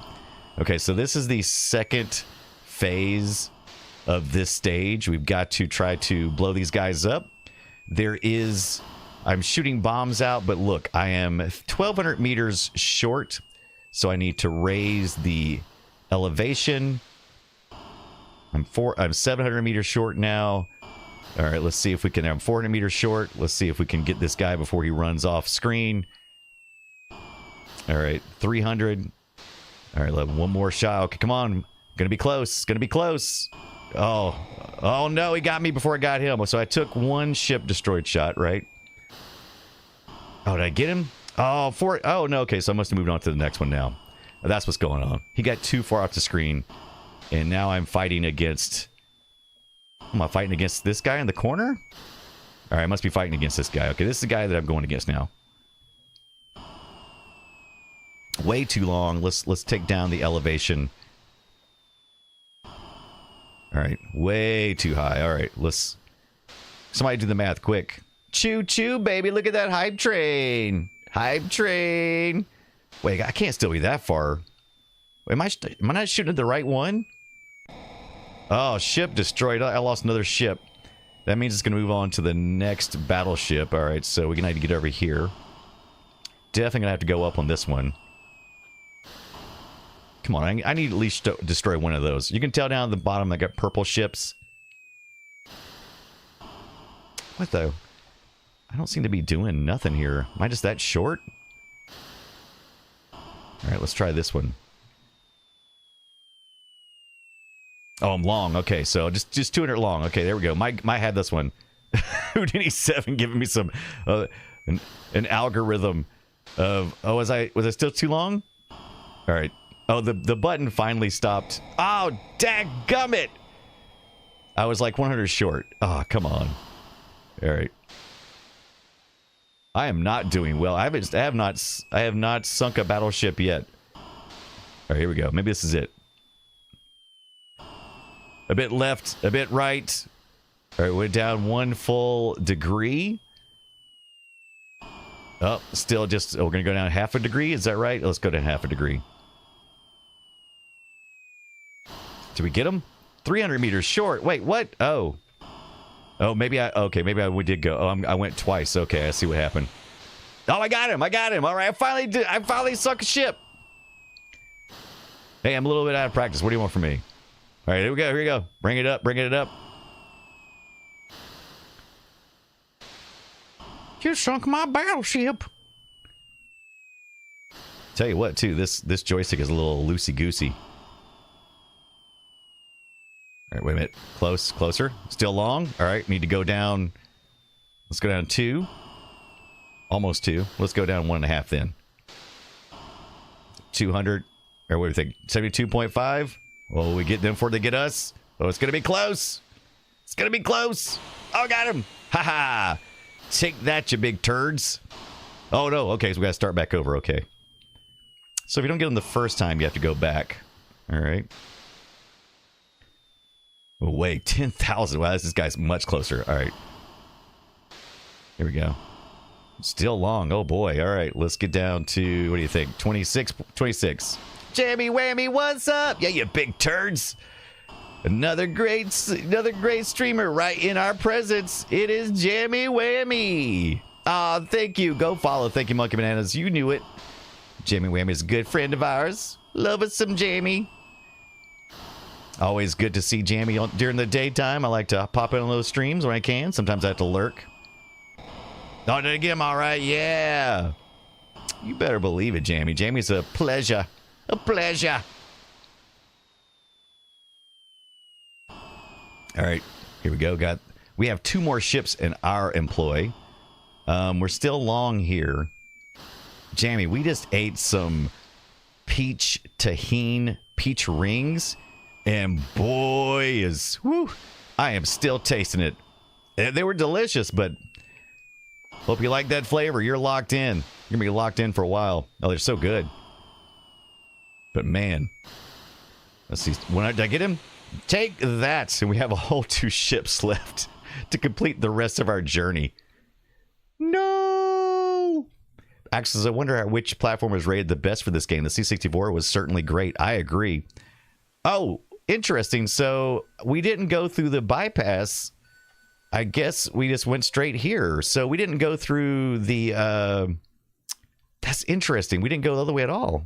All right, so this is the tank. So we must have 2 tanks per ship. Oh, there it goes. I question the fitness of this controller I am using. It is acting wonky. Not to say that I'm playing any better or any worse because of it. I'm just saying that it is not necessarily responding in the way that I would expect. MVG TV, what is up? It's VG's. That's a very white beach. I don't remember that. Oh, interesting. Did you play this? Did you play this on a Commodore 64, Axel? Or was it another system? This is the NTS. We are in NTSC mode though, but I didn't change anything else. Teasel says, "Is this game made by the people who made Raider?" Yes, it's Raider of Moscow because I'm getting PTSD. We want to pick that up next because Teasel, that is a fact. We were looking at the inbox advertising, and Raider of Moscow was right in here as well. It's the same guy who developed the other. I'm trying to remember his name, but yes, Bruce Carver. That's right, Bruce Carver. That's it, Captain. All right, let's see if we can get down here, and let's see if we can get one of these off. There we go. 600 points. That's what I'm talking about. George Washington Carver made this. Absolutely, monkey. Being yellow, but maybe I was wrong. It also could be a regional difference. Like I said, we had to get into NTSC mode to make this work. Oh, I couldn't get down. Oh, Tonda says Raider from Moscow is my favorite Outcast song. Yeah, I think it's very likely that the PAL had different colors. I'm just happy that it ran at all. We had a bumpy start, but the way how that disc looked with the spotting just did not look good. I am going to try to get in there and clean it. I think Captain Kipper, did you say you sent me that 3D print in the Discord server? I'm going to see if I can get in there and maybe clean a little bit. Is there a chemical solution that you use specifically? Oh my gosh, I was trying to get in position and I killed myself. No! TV's trying to say me that joke earlier, but not as well. I think it's great. You might be oversaturated. It is I think, let's see. When I'm looking at the stream, let me make sure that I don't have any filters on my capture card, because that could be a factor. What I'm looking at on my screen looks more grayish, but there could be. Oh, you know what? Good call. Good call. There does seem to be a slight color correction, very slight, but there nonetheless. Oh yeah, look at that. Yeah, that is. You are correct. Just to have a little bit of contrast. I don't know why I did that. That might have been something else. I was on another system I had to lighten. I think it was on a system earlier in the week that we were doing. Was it the GameCube? Because I was having to go through my composite, and it was darker than I expected. But it ended up being my retro tink. But yeah, there you go. Tonda says my Mr. Stack is so dusty. If you know what I mean. If you know what I mean, yeah, this is probably much better. So, all right, let's try it again. This time we're going to go through. Yeah, Captain Kipper, I kind of want to get that Mr. Pie thing. I also kind of want to try one of those. Tonda, what do you think the possibilities is this a loose cable or something on your USB stack, or you think something is really, really bad wrong with it? How's the audio? Audio okay? I don't want to be too dingy. Too dingy. It's a boat joke. It's a boat joke. Oh, this looks much better, though. Oh, well, we gotta get moving. Gotta get moving. Oh, boy. Did you see how close that was? We're not gonna make it. Oh, man. Audio's a bit low. How about now? I did adjust it since that time. Oh, boy. Woo. You gotta hurry up and slow down here. I don't know where these colored logs came from. Now, you're thinking, oh, Brian's just got to get through one time. No, we got to get each one of our ships through here. And however many you get through here, or how many ships you have on the other side. I think if you skip through this section, I think you have fewer.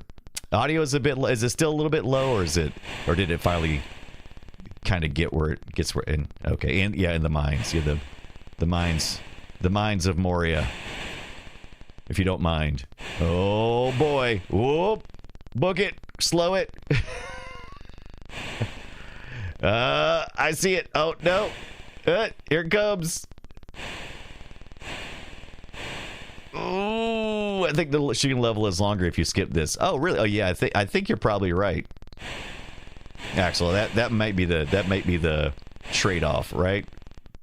Okay, so we're two ships in. We got 2 ships in through. All right, here we go. I don't know if you guys are getting the amount of anxiety that this particular level creates. Oh, I fight more planes. Oh, that might. Oh, that's probably what it is, Captain Kipper. Nice. But I'm telling you, boy. Oh, the anxiety of 1, 2, 3 red light. 1, 2, 3 red light. Oh my. Oh, no, I can't. Oh, there's just no way. I went too high. All right. Oh boy. Oh boy. Oh boy. Oh my God. Slow down. Go. Oh my gosh. Am I going to make it? Oh no. What a purple jerk. I got the purple nurple. Oh my gosh. They're coming from different, everywhere. Oh. Oh, no. Wait. Yeah, there we go. All right. Oh. Yeah, this level will drive you crazy. I love the little click. Oh, here comes that brown. Here comes the brown. What can brown do for you? Nothing. No, that purple. Oh, you kidding me? Oh, this game cheats. This game is such a cheat. Oh, my Jeebus. Like I said, this game just had such variation in gameplay. I just never got bored with it. Beachhead 2 is just good, probably better. That purple, what a jerk. I only got 4 through here. It means I'm only going to have 8 tanks. If I was to make it through the next level with no problems. Now we got to go fight the battleships. Oh, here they come. Ah, can I avoid them? Notice how they close up the bay. Welcome to ABA Computer Club. We're playing a little bit of Beachhead. Oh my gosh. All right, there we go. This button is definitely sticking. All right, because I'm not pushing nothing right now. And that's a problem. Because there's a cooldown. Like, you can't overheat this gun. And you have to shoot at a slower, and I'm not even pressing the fire button right now. No, this is not auto fire, not intentionally. Yeah, I think I did finish it eventually. I haven't finished it in modern times, but I did finish this in the olden days. I would spend an entire Saturday afternoon playing this game in Beachhead 2. Turn on the TV, watch some cartoons, fire up some Beachhead. Oh no, I lost a ship. There we go. Got that one. All right. Oh, here we go. All right. Oh, I missed that one. Oh, they got it. Yes. Woo. Captain says I finished it, but Raid on Bungling Bay took me 6 months to complete. Interesting. All right, let's see where this is at. We're short by about 1,000. Let's go up about, what did I go? About 2.5, 3. Where did I go? All right, yeah. All right, need to go up about 48, maybe 48.5. Let's see where that lands us. That was a little bit short. Now I'm long. All right, let me go to 47. Come on, baby. Come on. Oh, I'm short. All right, let's see. Come on, get him, because I got to go get the other ship. Okay, got that one. All right, now I need to get this one real quick. Oh, no, I lost a ship. Now, can I move on to the next one, or... I think I have to... So that one's no threat to me currently. So my best bet is to try to get this guy, right? Because he's actually actively firing at me. Oh, short. I apologize. Here we go. It's just going boom, boom. Come on. We've only got 2 ships. Oh, long. Too long. No, 1945. Come on. They get him. Yeah. Oh, move on. Who's the next one? Who else is shooting at me? All right, this guy. I think it's going to be short, right? Oh, no, I'm long. Oh, no. All right, get into 62. What? I can't still. I must have shot before. All right. Oh, now we're short. All right. Who gets stickers tonight? Who's going to get to call the stickers tonight? I think I got him. There it is. All right. Next. Let's see. Is this one further away or closer? I think it's closer. Oh, only 100 long? Oh, shoot. Come on. Come on. Yeah, I got him. All right.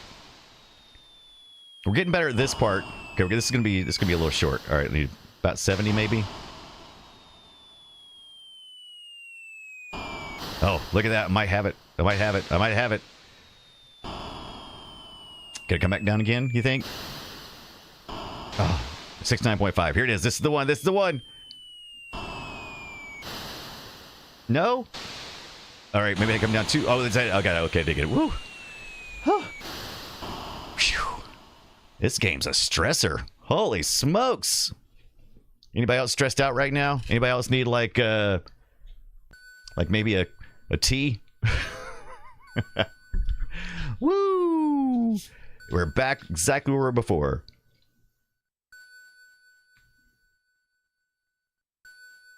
Hydrate.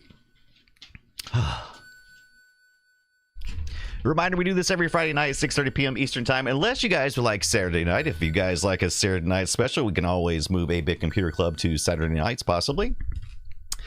We'll see. Yeah, Monkey says like something 39.99% alcohol. I could see that.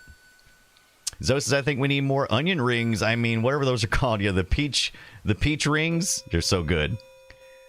Still can't get over that screenshot. Is it in the game?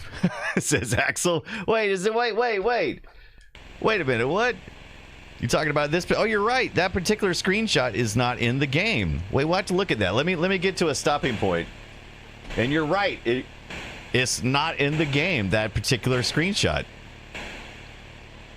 It's kind of a combination. It's still the same art style. I wonder if it's in the sprite loads. Oh, crap. I hit the birdhouse. I guess those are birdhouses, right? We ought to be up to 50% at least by now, Monkey Bananas. What do we have, Monkey? The Treasury can't afford this auto fire. Too much cash wasted on bullets. You're right, Houdini. You're right. It's the world of tanks. 84 edition. Janice, you're not wrong. Let's see if we can get past this. Oh, son of a what? I thought it was high enough. Am I gonna die because of that? Oh, very good. Janice gotta subscribe. Yes, very good. Oh yes, we had an anonymous gift earlier, I believe. So yeah, I don't have to watch no more stinking ads. You can hang out with us and watch us eat some tahine peach rings, and we're gonna try this liquid death. I believe I got a Mandarin one. Okay, this time I'm going to be a little further away from this mailbox. All right, there we go. I think that's where I got to get him at, right there. I think I got to get this next one in the middle. Don't die! I need a save, right? Save! I'm going to kind of stay towards the middle if I can, because I got to get that tower over here, because they will... Oh! God bless America! Last one! Then we're going to take a look at that... we're going to look at that box art. And then... we will be having, so this will probably be our second and final 30-minute ad. That'd be terrible. 3-minute ads. So we do 3-minute ads. So we have no pre-rolls, no ads when you come rolling in here on Rage, which is amazing, right? And we just go ahead and eat it, and we let everybody go get their drinks, their snacks, or whatever. In the meantime, I sit in the corner in full screen so that you guys can see me eat and snack on something disgusting, possibly, or something delicious. We'll have to see. We're going to try this liquid death here in a minute. Get more of those tahine rings. Okay, I think this is the furthest I've made it recently, so this is exciting. Okay, not sure where to go to from here. I think we end up running against more tanks or something. Uh-oh, look at this. Oh, going into a boss fight. Oh, wait. Oh, my gosh. What is this thing? Oh, so maybe go white. Oh, okay. Oh, yes. It's a match game. You got to do the things. Oh, no. It's coming. Oh, no. Fortress. Oh, my gosh. That was intense. Hey, look. I had a code, but I couldn't enter anything in there because my thing... Top 10 list. Oh, I want to record this on the top 10. I do not. I wonder if those are pre-built-in CRCs. Like I said, this is a used game, so I guess you can save. So I guess that's why... Okay, so I guess you can save. So it does have a protection for it. It has game protection. But wow, okay, so let's take a look. Let's see what Axel is talking about here with this cover box art that doesn't actually exist, because you're right. Look, you can see the islands in the distance, right?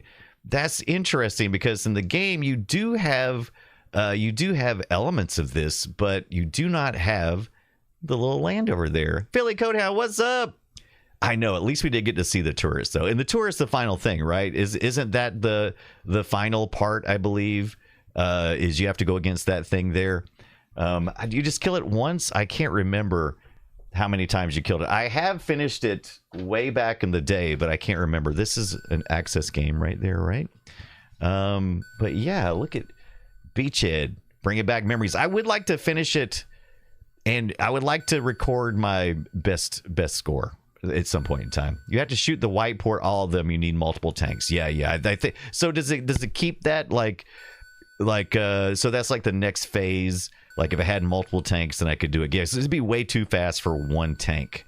I wonder what. I'm sure there's some kind of estimation. You maybe had to have like. I'm guessing I probably, if I had known what I was doing and was accurate, I probably could have hit maybe 3, possibly 4 of those ports before dying. So I would think at least 3 tanks if I'm adding up like just it was like about maybe 12 ports or something. So maybe 3 to 4 tanks probably. Axel says, funny thing is they used that graphic on the Spectrum. Me thinks it didn't look like that on the Spectrum. It probably definitely did not. We got the Specky, we played the Specky with the Specky last week. The Spectrum, excuse me. It's from Retro Games Limited. No, it's Retro Games Limited. I think that's who the company's called. A more modern version of it. Looks like it on the outside for the most part, but it's just it's probably just like a. I don't think it's a Raspberry Pi, but it's something like that in the inside. It's not FPGA or anything like that. Screenshots for games back then were not accurate, says Cam Kipper. Confirmed. Agreed. 100%. What else we got going on here? So we are... Oh, I love this. I still love this, though. This is still one of my favorite things. The fact that I feel like we're about to... It feels like this is how 8-Bit Computer Club should start. It's like the chiming of the bells. It's time for 8-Bit Computer Club. Quickly, everybody run to your 8-bit computer, whether it be a Coco, or a Specky, or a Commodore 64, or an Apple 400. Oh, I saw an Apple 400 while we're at the Southeast Game Exchange. Oh, I never did finish telling the Tito story from Macho Nacho Productions. I should have done it before the ad starts, which starts in a few seconds. I'll do it right when we get back so I don't forget an additional time. We do have a 3-minute ad if you're on Twitch. If you're not subscribed, you will get a 3-minute ad, but I'll be in the corner waving at you, playing, eating another one of these Tahine peach rings, and then washing it down with this liquid death is what I'm probably going to do. I think I've had one of these liquid deaths, but I didn't know that's what I was drinking. Someone just said, here, drink this. And I think when I was in Utah. And I believe this is some kind of mandarin orange thing. Death to plastic. That's their whole vibe, right? Murder your thirst. Squeeze to death is this one, I think. Is that what this one's called? Squeeze to death? Flavored sparkling water. I think it's supposed to have some kind of orange flavor. Pagan Jen says, sorry, been away from keyboard. Wicked storms here. Man, we had some really bad storms here as well yesterday.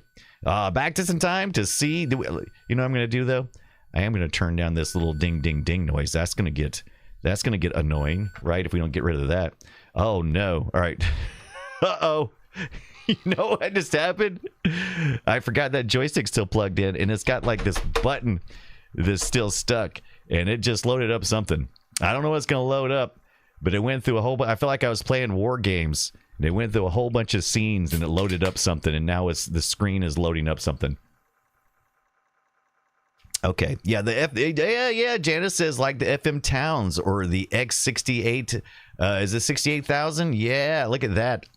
Janice, I haven't got, you know what I need to do? I've explored a little bit. Of course, I know a good deal about the US 8-bit market, and we started exploring the UK market a little bit last week, and I want to get into the Japanese market and beyond. But this is it's okay. It's okay. It is sparkling water, and it's more flavorful than I thought it would be. I think this is like a mandarin orange. But yeah, it's seltzer water. It's 10 calories. Okay, yeah, let's see here. 10 calories, 1 can. Ingredients: carbonated water, mostly agave nectar, citric acid, natural flavors, orange, tangerine, and blood orange. So I guess that's what I'm tasting. But it's also got some stevia. So interesting. So it's got agave and stevia for some sweetening, I'm assuming. So there you go. Lightly flavored sparkling water. Okay, so I need to, yeah, right. Tanya's right. We need to put some tahine on the rim. Ron says, I was looking around to see if I had a timer set. Oh, very good. Yeah. Ding. Wake up. Janice says, I have Choplifter and a teeny cartridge for the Thomas MO5. Really? I don't know anything about the Thomas. And earlier, Tonda said, get in there and sniff. And the first time I opened this, I did not smell hardly anything. This second opening, the tahine caught me off guard. It really did. So here is the tahine we were looking at earlier. As you can tell, it says it's sprinkled with tahine. And I'm telling you, it is sprinkled with tahine. Oh, DJ Spy Guy says, I'm going to put tahine on watermelon tonight. That second one was spicier than the first. Welcome back in. Thank you for hanging around. Hope you grabbed yourself something to drink or a snack. And thank you for hanging out through those ads. We are back with some more 8-Bit Computer Club. And I just had one of these tahine peach rings again. Snack Club. 8-Bit Computer Club now brought to you by Snack Club. No, I don't know. I don't even know who Snack Club is. But it's pretty good. You know what? I think the peach and the mandarin orange is actually pretty good together. So it looks like the wheel of fortune that is the wheel that's spun with my controller that's got the stuck button, and apparently more than just a stuck button. Seems like it's hopping around and everything. I believe it. It just loaded up. Looks like it loaded us up some. Anybody ready? A terminal. You guys ready to hop on a BBS? I think it's a good idea. Look at this. It's just freaking the freak out. So I'm gonna unplug that. I'm gonna turn it off for a minute. Turn it back on. I know, Axel. You can. And I have in the past, but we need to do that. Janice says I have pictures of my MO5 on Blue Sky. That's social media where nothing happens, so I use it only put pictures ready. Okay. Janice, do you follow me on Blue Sky? And if you do, I'll follow you back. Or I will look for you.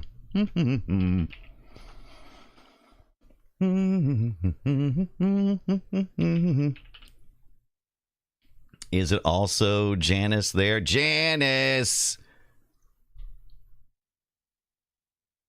Max says I was going to request that. Did a software download. Brought back some good memories. Yeah, we will do another night. Then we need to plan that. The Tangy Pop. What's up, the real Tangy Pop? What's going on? Monkey says my Blue Sky feed is active and I don't follow people. Yeah. Tangy Pop. What's going on? How is your Saturday, Sunday going? We definitely need to get back to the BBC. We the bulletin boards. We've done it before, but we need to do it again. And really dig in deep. One of the reasons why I didn't dig too deep last time is because some of those you have to be pre-approved by an admin. So we did it that night, but we weren't pre-approved, so we had to wait. So maybe I need to do a little pre-show prepping for that. One minute, I'm still eating this. I don't want to do on mic. Janice says, I found it. Okay. Let me see if I see you. I've got Ben. I got Kablam. Let me see if it shows up anything new. Yeah, I am Brian Dunaway. There you are, Janice. There we go. Janice XSL. Follow back. Very cool. Oh, I like this. You posted some really cool stuff. We like to share community member stuff. So, oh, look at that. Yes, there's the Thomas. I don't know a lot about the Thomas, but oh yeah, this looks good. I like this. I'm curious about this keyboard. Are these rubberized keys, kind of like the Specky, or oh, I like how it's just got one eye poking out on the cassette. And this is a good looking system. It's action. Here's the action button. Oh, look at this big old serial style. Was it not D-sub? What are the circle sub? 8-bit computer. Yeah, with rubber keys. Yeah.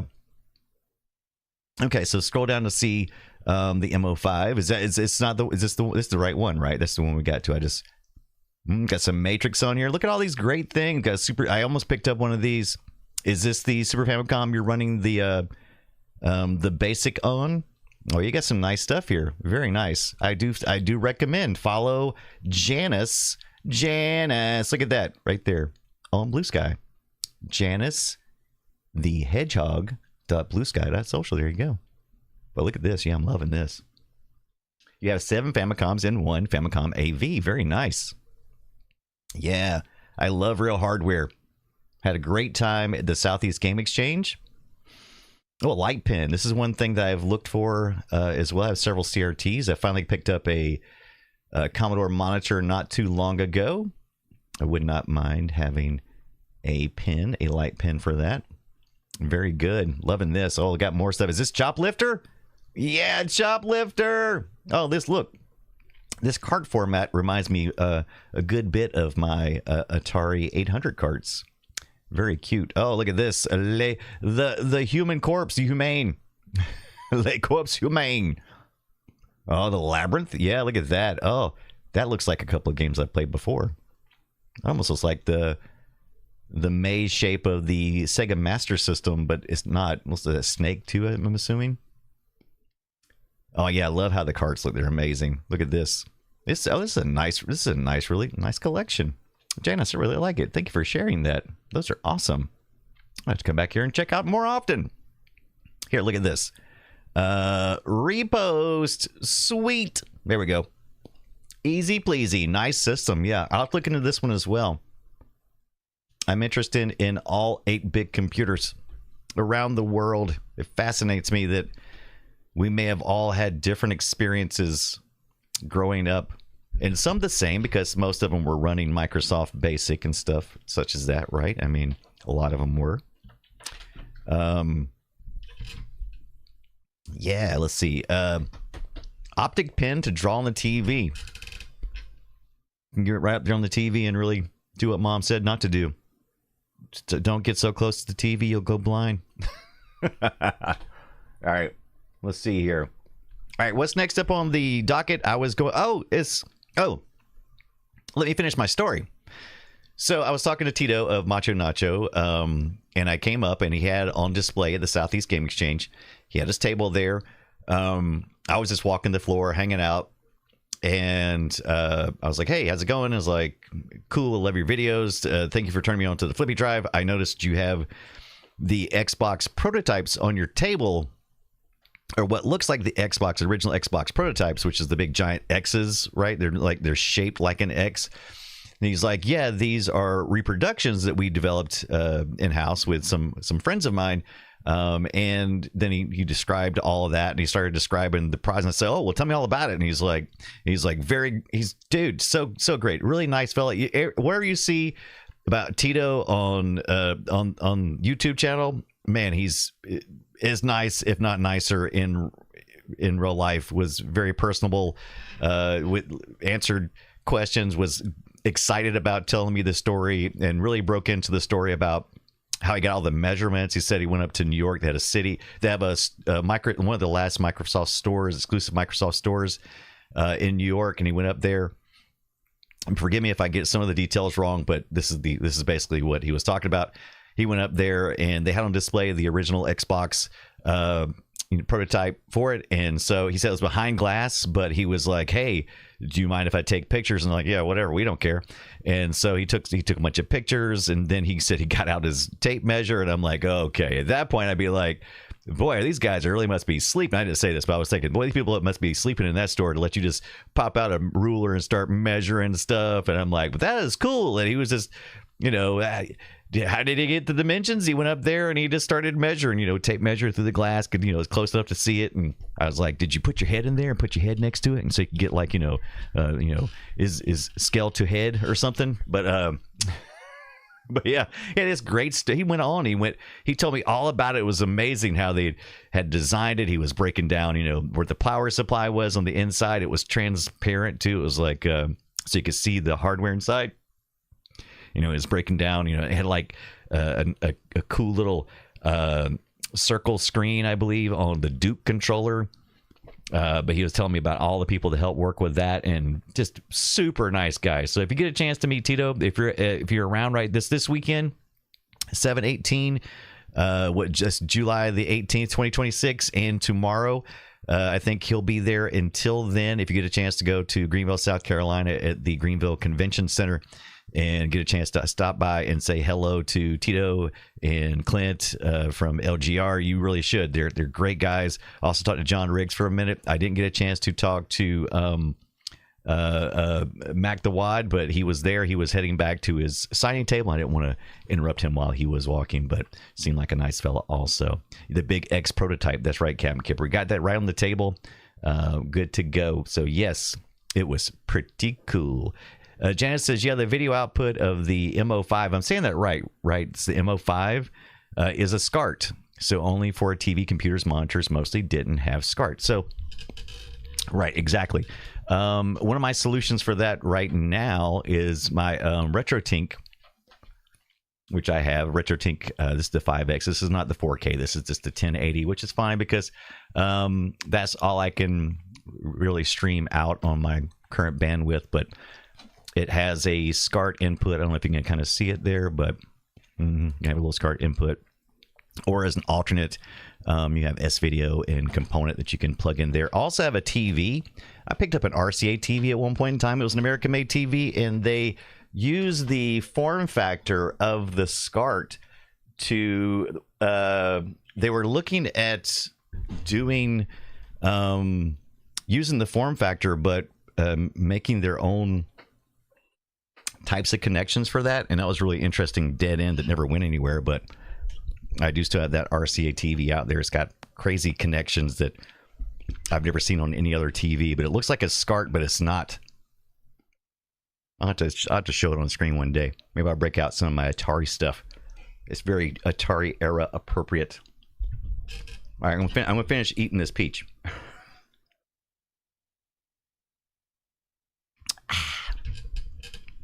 Janice says you can use VGA for RGB too, but sometimes they don't have the sound, so you add a separate sound wire. Very good.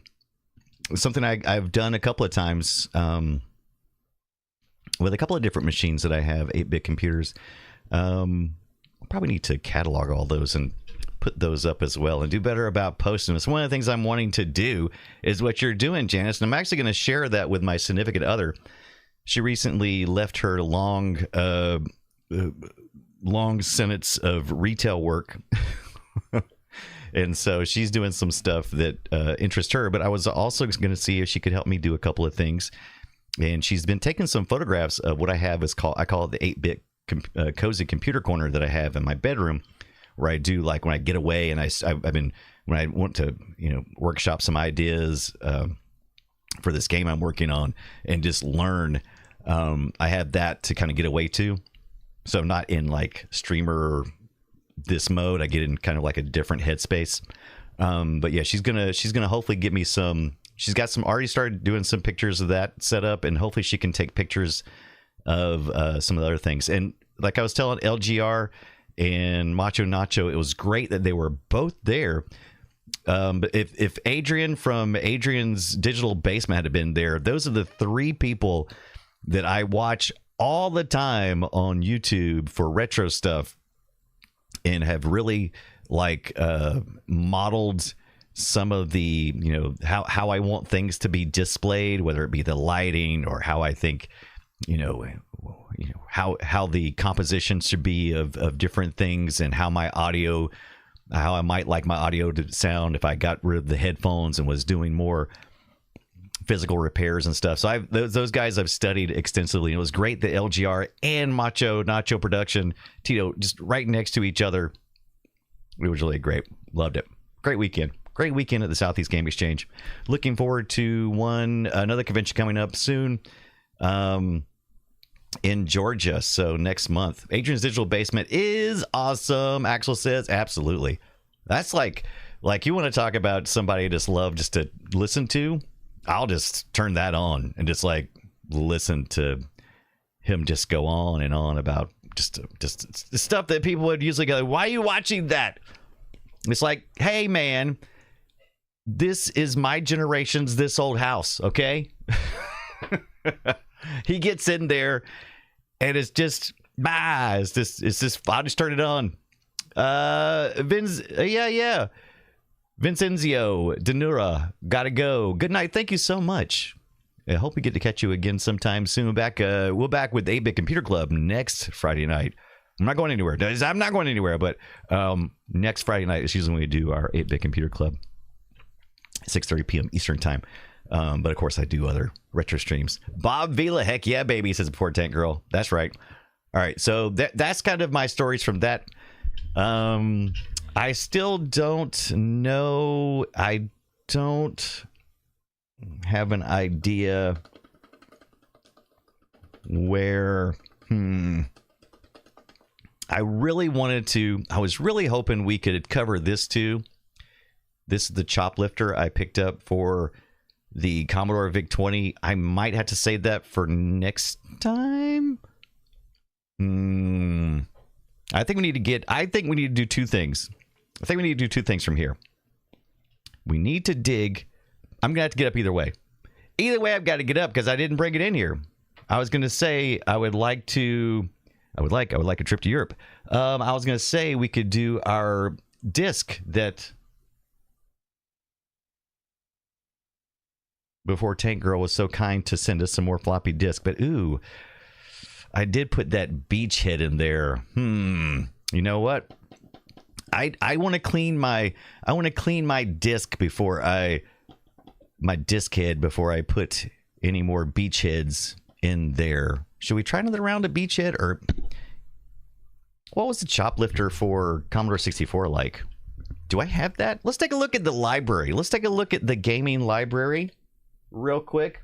One thing I'm going to do, though, is I'm not going to continue to use this wired Atari controller, which obviously needs to be cleaned and serviced. I think I will, however, switch over to Old Blue. Yeah, that's right. It's Old Blue. Inky, spinky dot.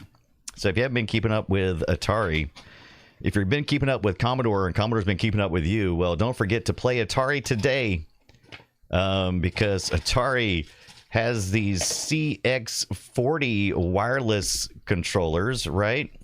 There we go. That are, whoop, there we go. Look at this. There we go. So this is inky colored, right? And these are wireless, and they come with two dongles.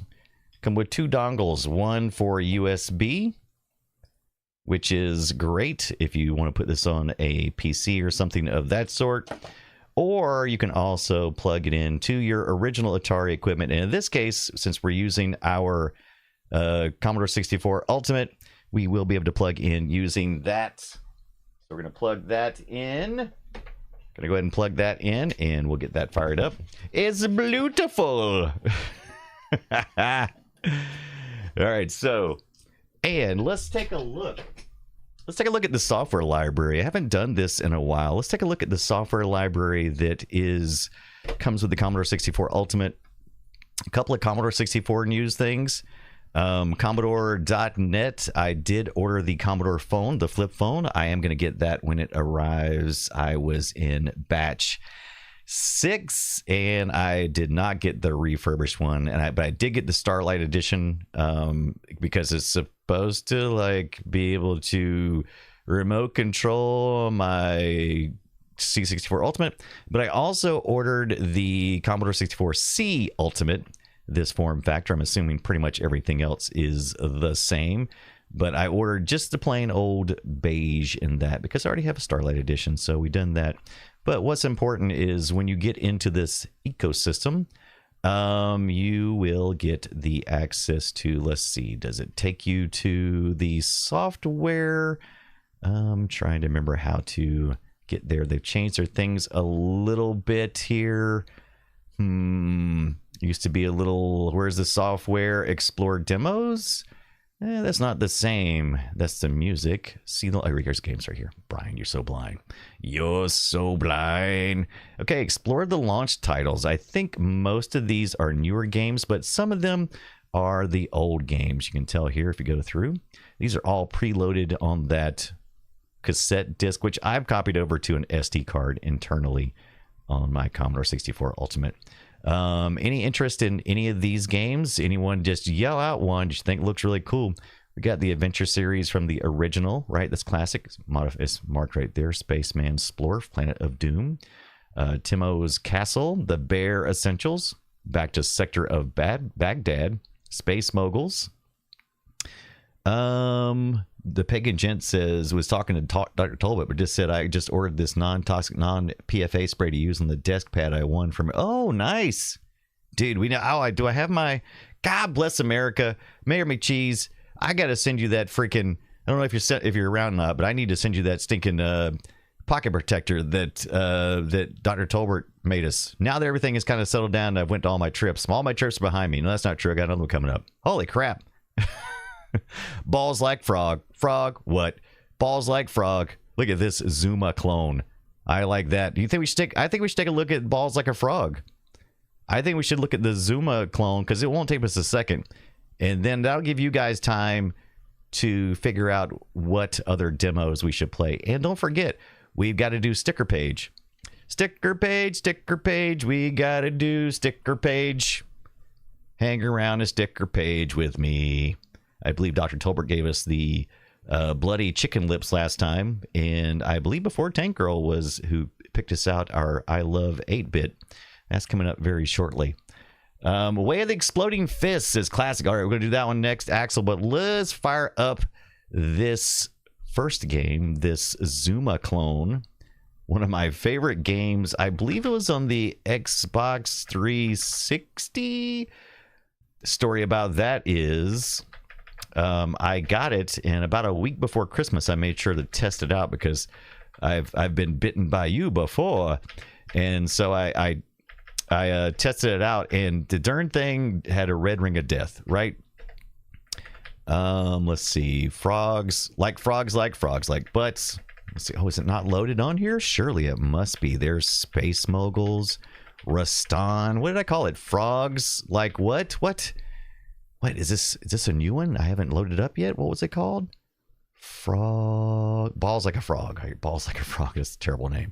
Bomberman. I wonder, is it on the streaming service? Got some Star Control in here too. So one of the things you can do as well, the CommoServe file search. Oh, wait. Oh, all right, that's fine. Wi-Fi, enable, back out of there.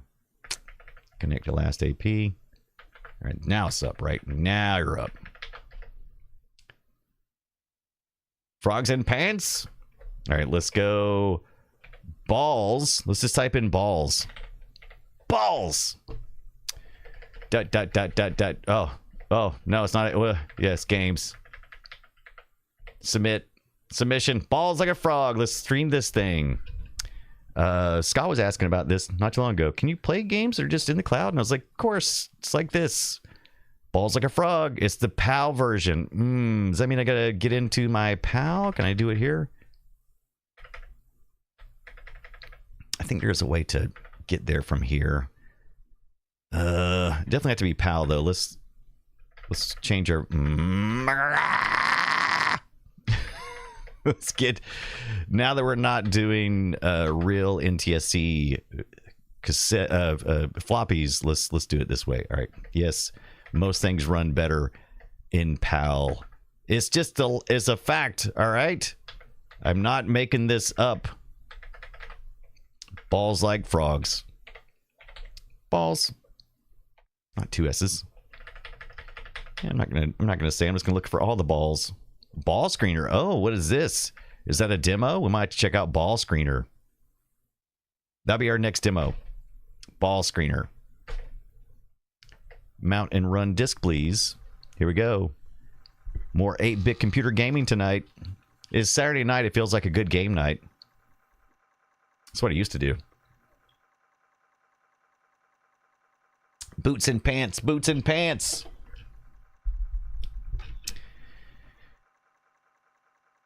Pass the Cheetos.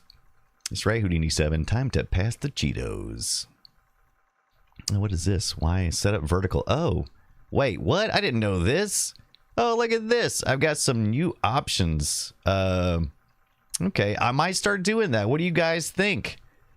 Turn on enhanced broadcasting to stream in 2K 1440p. It takes less than 5. Should I do that? Dual format lets you stream in horizontal and vertical. Okay, so YouTube is already allowing me to do vertical and horizontal, and I already have a feed set up for vertical. I just haven't finished configuring the Stream Deck. Would you guys, is any guys or gals interested in watching in a vertical format? Axel says I have holiday tomorrow. Yes, so I have to go soon. No problem. Miss Axel has already given me a stern look. Tell Miss Axel thank you so much. Thank her for sharing, thank you for her sharing you with us. Thank you for that, Miss Axel. We do appreciate that. You're an important part to this. You've been here since the beginning of 8-Bit Computer Club, and you've been an important part, and you're very active in the Discord server. And so tell Miss Axel I really do appreciate the sharing. It's very nice, but we do understand. Vertical, yes. So we may look at it's your option. You can choose. Houdini 7 says if we were meant to see things in vertical, our eyes would be stacked on top of each other. You know, I thought about that because you can look at it. Oh, nice. So we'll just play this real quick. So we want to get to, if Axel can hang around for a minute, we'll try to get to that classic game Axel recommended. But I do just want to see what balls like frogs is all about. This is a Zuma reimagining for 8-bit. All right. All right, so if you never played... Oh, why does that explode? Why is that one flashing like that? Red...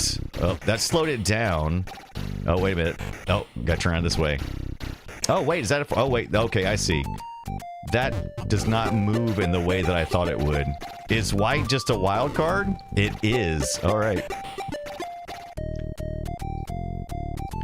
It is a little harder to navigate than I thought it would be. All right, so we can do a pause. But oh, I missed it. If I could get it this time, there we go. So we do a pause, at least on that part of it. Oh, shoot. All right, there we go. Yeah, I'm no good at this. Look at the frogs, but it shows you that the next ball is going to be red. We have a couple of modifiers out there. Just got to shoot it at this point. Oh yeah, let's see if we can get this train moving backwards. Oh, did I get it right? There we go. Got the train moving backwards. That's good. We got a blue. There's some blue up here. There we go. Got some red over this side. There we go. So a very functional Zuma clone here on the for free right here on your Commodore 64 Ultimate. Not bad. Music's not bad. It's pretty good. Accesses only 8 sprites on screen at one time. Commodore 64 magic. All right, so the other game that you suggested, Axel, what was the other game that you suggested? I can just load this off from the cloud. We don't have to even load it from the SD card. What holiday is it tomorrow? Bastille Day, is that right? The Bastillans' Way of the Exploding Fist. All right, let's see if we can get... what do you think? Fist, is that enough, you think? Let's see if Fist is enough for the Commo serve to find it. Fist of the North Star. OST. So, get ready for the sneeze sample. All right, let's see. How about just, let's see if it's on here. Was it one of the ones that was on the disc? Let's see. Did I miss it? And I may have loaded that one in there. Let me see here. Do I need to download it? Let me get back to games on Commodore. Let's see here. Get more games. I don't see it there. And what's this? View more games. Oh, okay. Oh, we can actually down more games. Oh, really interesting. I did not know this. Itch.io. It was on the list. I don't know. Did I miss it? Is it the? Am I missing the spelling? Maybe. Let me take a look. Let me bring it back up. Let me make sure it might have been. Was it a clone name? Maybe. Let's take a look here. Let's go back up to the top. All right. Featured titles: Metal Warrior 4. Well, that looks cool. Jupiter Fracture, Lester, into Hinterland. Oh, C64, Luft Lakia, Adventure Series, Spaceman Splorf. Sector of, okay, Space Moguls, Outrage, Tiger Claw, Fred's in Trouble, Super Bread Box, that looks like fun, Robot Jet Action, C64 Portal PL games, interesting. Here it is right here, you're right, The Way of the Exploding Fist. Okay, so why is it not listed as that? You are absolutely 100% correct. Oh, is it wait a minute, I wonder if it's under a PAL. That's the problem. That was the problem. So that's what was going on. Axel. It's under the PAL. So that was the NTS. There we go. Look, Fred's in trouble. There's the balls like a frog. Jeez. Here's all the good stuff right here. Man, stupid PAL have all the good stuff. All right, here we go. Let's try Way of the Exploding Fist. Ooh, look at this load screen. I'm already digging this. Yeah, look at this. Nope, waiting for it. Oh, you know what? You know what I did, though? You see that 9-1? Might work, might not. Let's turn it off and do what we should have done to begin with, which is pull out that serial cable, because it automatically goes to 9, I believe. Yeah. It's the disk drive. No! The disk drive got suckered again. No. Let's see if it falls back to 8. Automatically, it did not. Ate that. Ate that. Take that. Punk. We're going to get some exploding fist here in just a second. Enter. Got some Star Control. Oh, I did find Star Control while I was at the Southeast Game Exchange. Almost picked it up. Still in the box and everything. Looked pretty cool. Almost picked that up.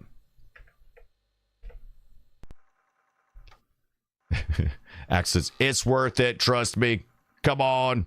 There we go. Yeah, 8 and a 1. Before Tank Girl says exploding fist, did you have less day? You know how many times I almost ate a salad over the weekend? Like this past week, I didn't realize how many salads I eat or how much lettuce I consume in a week. But with this exploding fist of a stomach thing going around, I'm like, I fried everything. It's like, could you cook it some more? Could you just cook it some more? Just put it back in there, cook it some more. Good news, says Donda. I managed to replace the USB with something I had. Oh, that is awesome. So was it not the USB itself? Was it something else?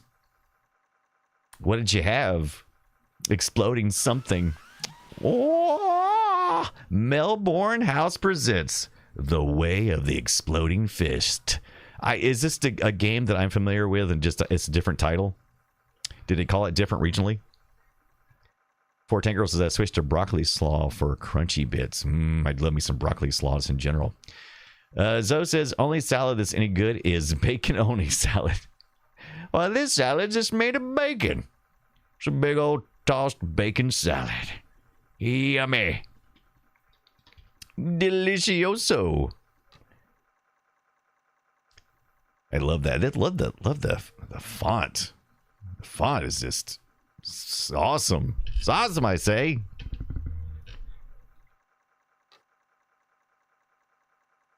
Oh, maybe space to get past the screen. I still hear the disc reading, but it doesn't necessarily mean it does anything. So you're right. So space sometimes we're still getting the reading disc noise. But I did press the space just in case. And now we have this screen. Whatever this is. I've made a horrible mistake. I did switch to PAL, right? But did I save? Do I have to save? Did I restart? Shouldn't it still be fine? I think I'm in fine. Okay. Tana says I had a USB switcher that I wasn't really using in an appropriate cable. Very good. Oh, so you just have like a? Do you just have like a regular old standard hub or something? I think it crashed as well. Let's make sure our settings right. I was still hearing some disk reads, but sometimes that can be a faker. So let's get back out here and look at this. And now that we know what it's called, or now we know we're looking through PAL stuff, maybe we can, hey PAL, maybe we can look and make sure that's right. Let's make sure the video setup's all right. That looks fine. And let's go back to the combo file search. And this time we will say, we will do fist again. But let's see, groups. What's the group? I don't handle, event, category, games, date, type. Does that matter? I don't think so. Order, I don't know. It's just not like that. Interesting that it wouldn't like that. Is it too big to fit on the combo server? I wouldn't think so. All right, but we did verify that all that looks fine. Let's just try to load it again. Maybe it was just a hiccup. Sometimes that happens. Way of the explodey fist. Make sure the manual didn't have any instructions. You can control your character the way exploding fist. I don't see any how to play without reading all the instructions. You loser. Kicks, blocks. Okay. Tana says, yep, basically another powered USB hub. The micro USB DE10 nano connection was the only trouble. Oh man, I hate that though.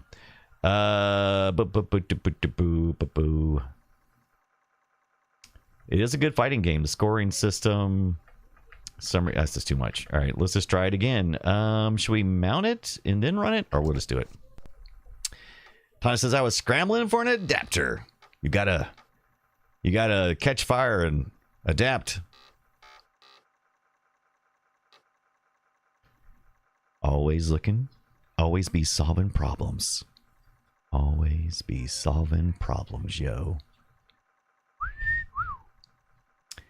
We are in a black screen this time, so see what happens. Maybe we'll get joy. I want joy. If I don't get joy, well, I guess I'll just wait longer. Oh, if I showed you guys my fishing rod? Now, I know this is not 8-bit computer related. All right.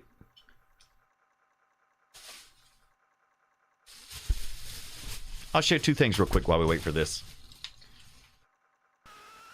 Look, I got a fishing rod for my Dreamcast. Did they make one for 8-bit computers? Or was that too early on? Yeah, it's a controller, a fishing rod. And I've got this. I've got some bass fishing. It's going to be great. But more importantly, I meant to ask you guys earlier this. Now, around the same time as the 8-bit computers... about to lose my controller. Oh, no. Oh, that was close. Whew. All right. I'm going to press the space bar again to see what happens. All right, look at this. Checks it out. Check it out, yo. What is that? Is Star Trek II, The Wrath of Khan. The Wrath of Khan. What is that, Brian? Some kind of vinyl? No, you weirdos. This is old school lasery disc. Yeah. I will have to see if there's any laser rots. But I hope to watch this pretty soon. Khan laser disc. But that's pretty interesting. I already have it on several formats, though, you know, and I don't know if there's really anything unique about this particular one other than this extended play. I mean, I don't know if there's any special features. This one runs 113 minutes from 1982, right? But I thought this was more interesting. This is the Borg Collective Star Trek on this. 4 episodes, 46 minutes each, not rated. The crew of the Enterprise battles their nemesis, the insidious Borg, in 4 riveting episodes of the Borg Collective. Side 1 has Q Who. Side 2 has I, Borg. Side 3 has Best of Both Worlds Part 1. And then Side 4 is Best of Both Worlds Part 2. The Borg are defeated for now, all the way up to 1990. Look at that. Detailed chapters included. Remember photo books? I do. I found the photo book at... Oh, really? Yeah, Laserdisc. I'm still hearing... Look at that Borg cube right there in the middle. I feel like maybe some special things in this one. This feels like it would be something like, oh, we got 4 TV episodes. We better include something cool. But I like it. I like the artwork and everything. Look at this big old Borg on the front. Oh, right there. It looks like it's going. Maybe we just waited longer. Would be funny if they didn't include, Sector says, wouldn't it be funny if they didn't include Best of Both Worlds Part 2? I'd be furious. Furious. All right. Yes, this is definitely a game I have played.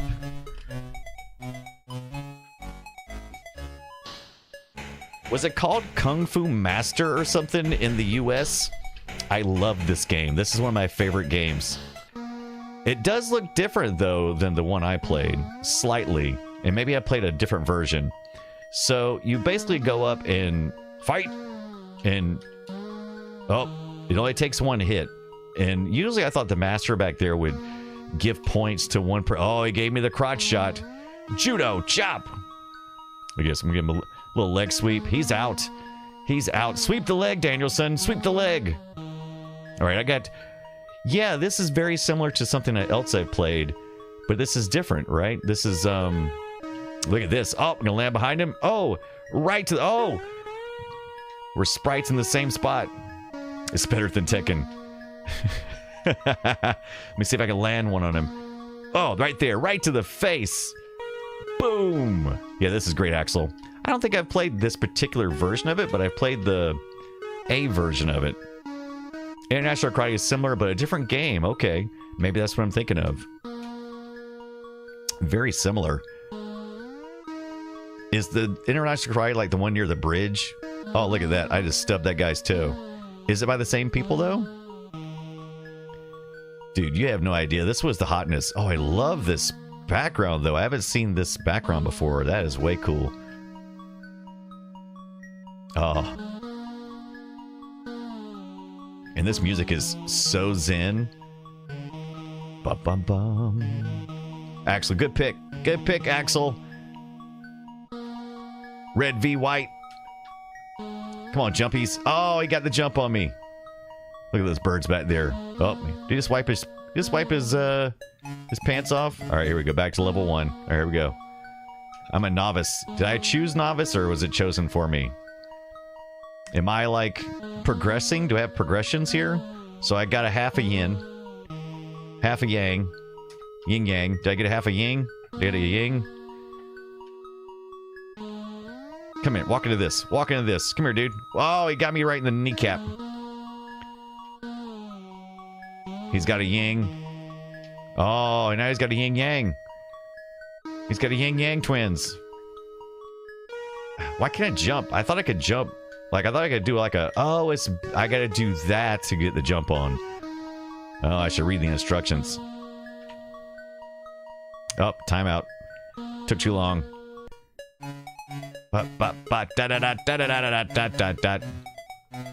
Wait. He didn't even hit him. He didn't even hit him.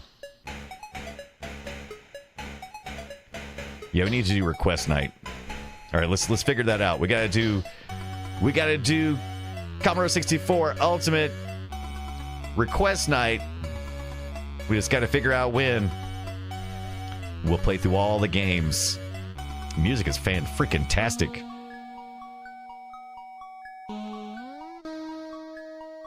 Oh, I thought I got him.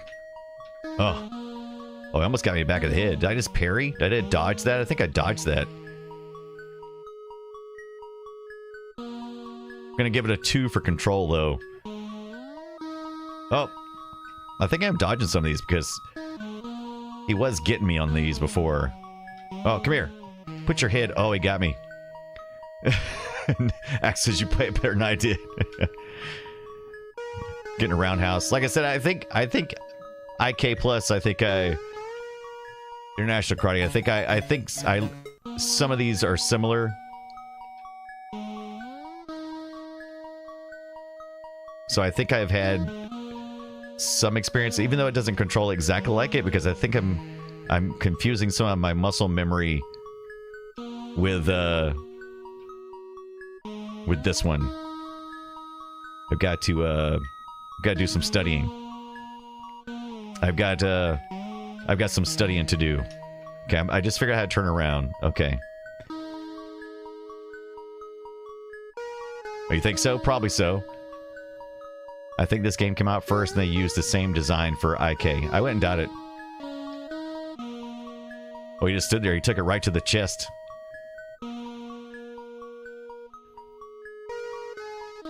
Yeah, this music is hot. Music is hot. I mean, it's no Beachhead. Did you see me block that? I blocked that real good. Oh, come on. Come on. Take this. Take one of these. And one of these. Where'd you go? Hey, where are you going? Come back here. Wait. Ooh, how did I do that? I want to do that again. How did I do that? Oh. Pretty sure I got concussed on that one. What do you think? Look at that. That's so much fun. Oh, I'm gonna keep kicking it to the face. And he's like, sir, please do not do that. Coming in strong this time. I got 2 yin yangs. I'm out. Yeah, look at that. Am I still a novice? Or is that, like I said, is that like something I choose before? Oh, yeah. Oh, nope. Yeah. Oh. Throat punch. I do those little jumps, though. Look at these jumps. Look at those jumps. I have some cool jumps, dude. Here I come. Oh, right there. Oh! Oh! I think you're right. I think it does build up with time. Take that. A couple of flying kicks to the face. Oh, I'm a first Dan. Look at this. I'm first Dan. Oh, these guys. He's on it. Oh, not good enough, though. Not good enough. You know what? Now I'm going low. Now I'm going low. Sweep the leg. Sweep the leg, Danielson. Oh, he almost caught me in the back of the head on that one. Oh, this guy's much harder. Boy, you get to first Dan and they start getting tough. Oh, he's blocked every one of them. Oh, he got me right in the, well, frog balls. Oh, he got me again. Oh, I got him. There he goes. Take that. Take some of this. Oh, he blocked that one. Oh, it got me right in the lower leg area, or the upper leg area, the upper thigh area. Great big Axel. I love it. Music is fan-freaking-tastic. Check out this jam. That's some good stuff. Go! Go! Go, little Commodore! Give us the starlights.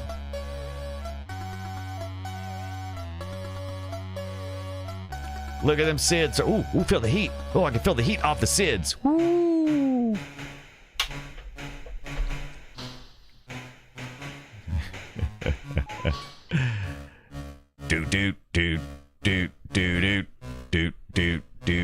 do.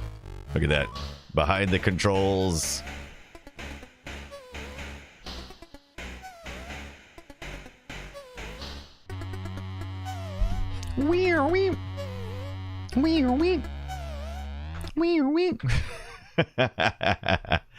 I love it. I absolutely freaking love it. Fred's in Trouble has just got me interested. What is going on? Or Lufttrouser. What is that? Lufttrouser. That sounds interesting too. Metal Warrior 4. All these sound freaking amazing. We need to have, we definitely need to have a game night. And also, we probably could pick some from itch.io. So I was saying, I did not know this, but there is over 1,646 results if you head over to itch.io and look for games tagged with the Commodore 64. Now, itch.io sells games that cost money and also have some games that are free. Millie and Molly, I don't know any of these games. Do you have some that you like? And if you do, let me know. Reach out. And Old Tower, that sounds interesting. Oh, yeah, this is great. Return of the Fury, that sounds interesting. Look at that nice Bruce Lee up in that. Impossible Mission 3. I'm liking it. Wow, I did not know there were so many. Oh, but a Pig's Quest, this is an awesome game. I have this on the Commodore 64, the Commodore 64 Mini, the Black Edition, and that is a great game. Yeah, happy holidays to Axel, and thank you for Axel hanging out. And please tell Miss Axel thank you for letting you hang out with us tonight. Enjoy your or however you experience your Bastille Day. So enjoy it. I don't know if enjoy is the right word, but yeah, whatever Bastille Day means to you. Yeah, before Tango says, who's Fred and why is he in trouble? Yeah, there's all kinds of games coming out for this thing, man. Look at this. We need to, I need somebody to help me make a list, and then we'll have and I'm not doing Mule though. Every time I've ever done anything with Mule, I always get a copyright hit. And that's fine, but I've learned not to stream any Mule of any sort. I'm not doing it. Because it's just too much hassle. Polar Bear in Space. Does that say Quantum Leap? No, Phantom Leap. Okay. Super Bread Boy. That looks interesting. Yeah, we need to check some of these out. We'll have to have a request night. Like I said, we'll do a request night for demos, and we'll do a request night for Honeybee. That looks cute. I like that. That looks really like a Mario clone of some sort. That's pretty cute. I like that. Honeybee. Check that out. That's pretty neat. All right, let's play another game real quick. Peggy Genesis, I thought you said no Yule, and I got offended. Roguecraft DX is really great, says Todd. I did not know that. Where was that on the itch.io? We'll do that one. You still have games on my floppies to check out. Yeah, that's right. We still have games to check out on Before 10 Girls floppies. Yeah, we've got plenty. We'll have to make a list. I have to curate a list so we'll know. What did we see that was interesting before? What did I say it was? Fred's in Trouble. I think we need to check this one out. Fred's in Trouble. No joystick. Is this if you don't have one? This game looks for a joystick in port 1 or 2. If you don't have one, you can simply enjoy it. What does that mean? Enjoy it. You'll simply turn on the Commodore 64 Ultimate's handy dandy keyboard. Okay, joystick. Okay, yeah, okay, I gotcha. But we have a joystick, so we're just going to run it. Just gonna run it. Be like that. And that whole time while I was reading stuff, you couldn't see none of that. You're welcome. You're welcome. There it is. Things you couldn't see. Just had to take my word for it. You had to take my word for it. That's what it was. You just have to take my word. You have to view through my eyes. Deal with it. Now. Bum ba da bum bum bum bum. Oh, by the way, G to the Next Level was also, we've rated on G to the Next Level in the past here on Twitch, and they were at the Southeast Game Exchange as well. I believe they were doing some emceeing for some of the voice actors. I did not get a chance to do any of that, to visit with any of the voice actors, but yeah, I thought about it. I thought about it for a minute. All right, let's take a look here. Let's see what's wrong with this guy. What is wrong with this guy?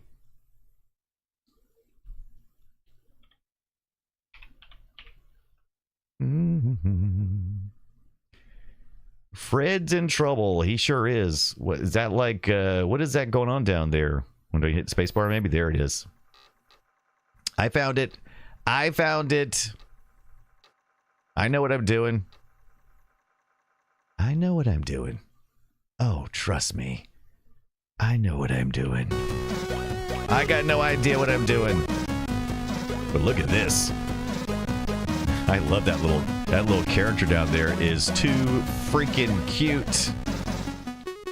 Too freaking cute.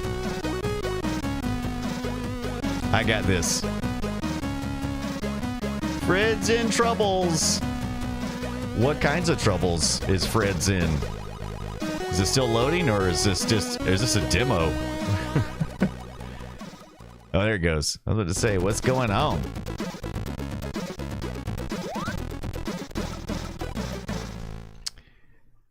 All right, that's a good way to die. Oh, look at Fred. He's kind of slidey. Okay, he doesn't jump. Crack throws. That's right. Okay, there he goes. Oh no, just touching murdered me. Okay, is he a meatball? He's definitely a meatball. So I was using Mario logic on Fred. Fred is, he likes collisions of any sort, apparently. It's cute. I like the color styling. Is the game too loud for is the game too loud? It feels too loud on my side, but I think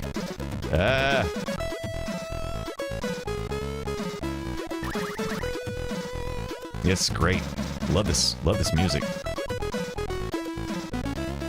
Yikes! Oh, that was so close.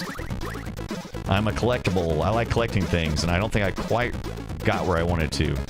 It is a teeny bit loud. Okay, good. I thought it was just me. All right. I'm gonna turn that down just a little bit. There we go. Well, the little sign says to go this way. I got 0 Freds. Does it not say go that way? Do I have to collect all the crystals? Oh, Fred's getting tired. Look at Fred. Fred's face is getting bad. Oh, I got killed. All right. Yeah, Fred's in trouble, all right. Ba-ba-ba-dup. What does that mean? Fred's in trouble! Oh, he dropped dead, Fred. I have that on VHS. We should watch that one day. We should watch that someday. Someday, me, you, hanging out, watching the things. I think that's a great idea.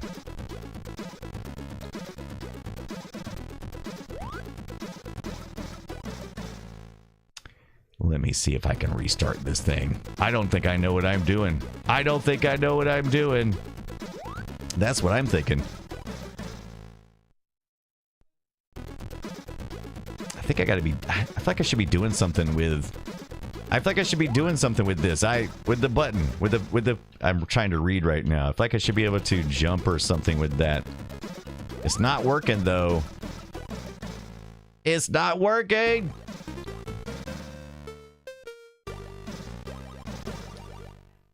Okay. Okay. That's fine. All right. This is fun. I love Rick Mayall. I got the... Oh, you got the DVD? That's awesome. Maybe we get a copy of yours. Let's try it one more time, Fred. I think I read some stuff, but this might help. This might help. Let's see if we can do it. Let's see if we can do it.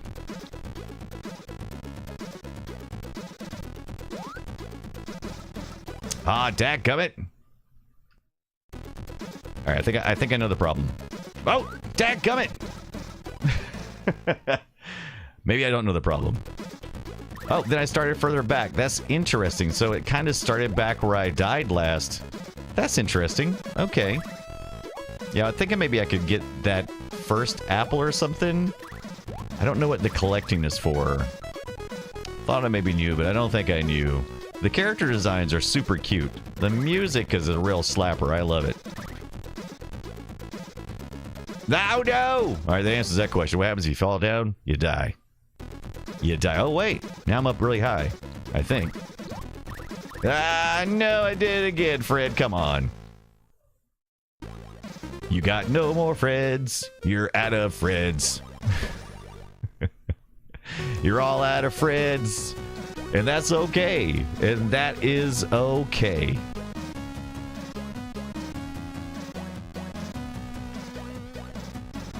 All right, I want to play it today. Gummy, what is up? Wish I had a Fred. Man, I wish I had a Fred. What? Owen doesn't have a Fred. All right, here we go. This is it. This is the one. This is the run.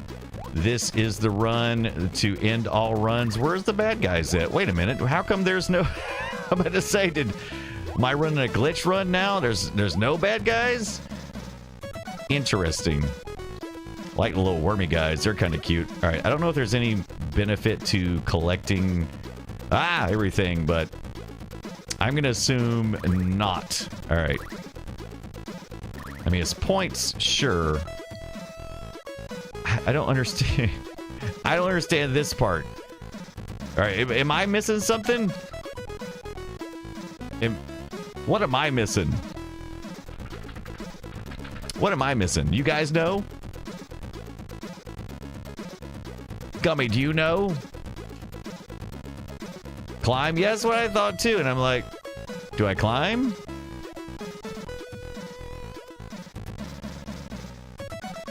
Am I supposed to push down or something? Do I hit space? Is there like a key I need to hit when I get here? I'm hitting all the keys. I'm hitting all the keys. I'm hitting F1, 2, 3. No. I don't know. I don't know. We're in PAL mode. Gummy says, I don't know. I've never seen this game before. What do you want from me? Oh, wait. Look. Look at this. What is this? Spirit of Calypso, thank you so much for the follow. What is he doing right now? What is going on? I think this game may be glitched. I think there may be some problems with this game. Yeah, he's drunk, man. He's drunk AF, man. Come on. I don't know. He usually turns green when he dies, but I think something's glitched on that. Yeah, I don't know. That's funny. I like it. Acid Runner. You big old Acid Runner. Yeah, I found Star Control on the Commodore 64. Spirit Eclipse, what is going on? How is your Saturday night going? Welcome into 8-Bit Computer Club. We're taking a look at some video games on the Commodore 64 Ultimate. We were going to play some Choplifter on the VIC-20. And I could not find my power supply in time for this show, but that's okay. We'll do it again. But we did get to play Beachhead, one of my first video games I ever played on the Commodore 64, and we were able to get it to run. We didn't think we would. It looked a little worrisome for a minute because it did seem to have some questionable spots on it. Yeah, so there you go. So here we go. Am I all right? I don't know. Am I right? Let's start at the top. We'll have a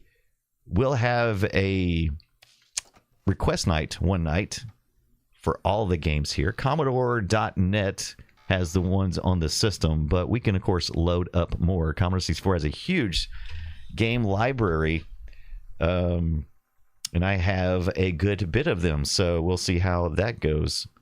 And I've been avoiding these Tahine peach rings. I've only eaten 2, but I keep kind of wanting to go back to them. I can't, but then I can't, like, they're a mouthful. They are very much a mouthful, and I don't know if I can deal with it.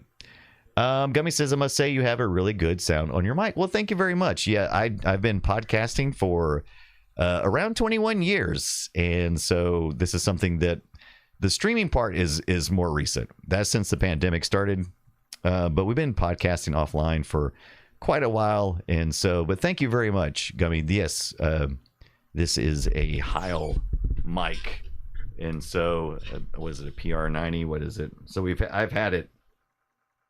Well, this is what all they got. No, a PR40. Yeah, experience. I has it. I got tons of experience. That's for sure. Let's see here. It's loading up. It's loading up. It says, I'll believe it when I see it. But this, you can find these games on Commodore.net. And I've got to catalog all these. I need to get like a little app or something, a little spinner wheel or something. So the chat can be called upon to choose. Oh, we haven't done this yet, though. Speaking of call upon, Gummy, if you're still around, or Spirit of Calypso, if either one of you will sound up real quick, if you would like. It is. We have not done our sticker club tonight. We've done everything, but we haven't done our sticker club, so we need to do sticker club. Last time we had Dr. Tolbert picked Bloody Chicken Lips, and before that, it was before Tangirl picked up the 8-bit. I love 8-bit. Oh yeah, check out Game Base 64, says Captain Kipper. Okay, remind me of that in Discord, please. You know, I'll forget. Thomas has had the same mic. Oh, really? Bought into the hype because of Leo. Yeah, turn Leo Laporte. That's right. Newbies, pick the stickers. If you're around, any of our newbies, or if anybody just wants to speak up. If the first person speaks up, it calls a sticker. Don't be silly. I'm not putting this one on it. I'm not putting this giant Commodore 64 sticker on it. But if you do want to put a sticker on, Gubby says, what? I say, what? So we have these stickers that we put on our composition book here. So if you see a sticker on here that you like, choose a sticker on the page, any sticker, and we will honor your request as we stick it in our sticker book.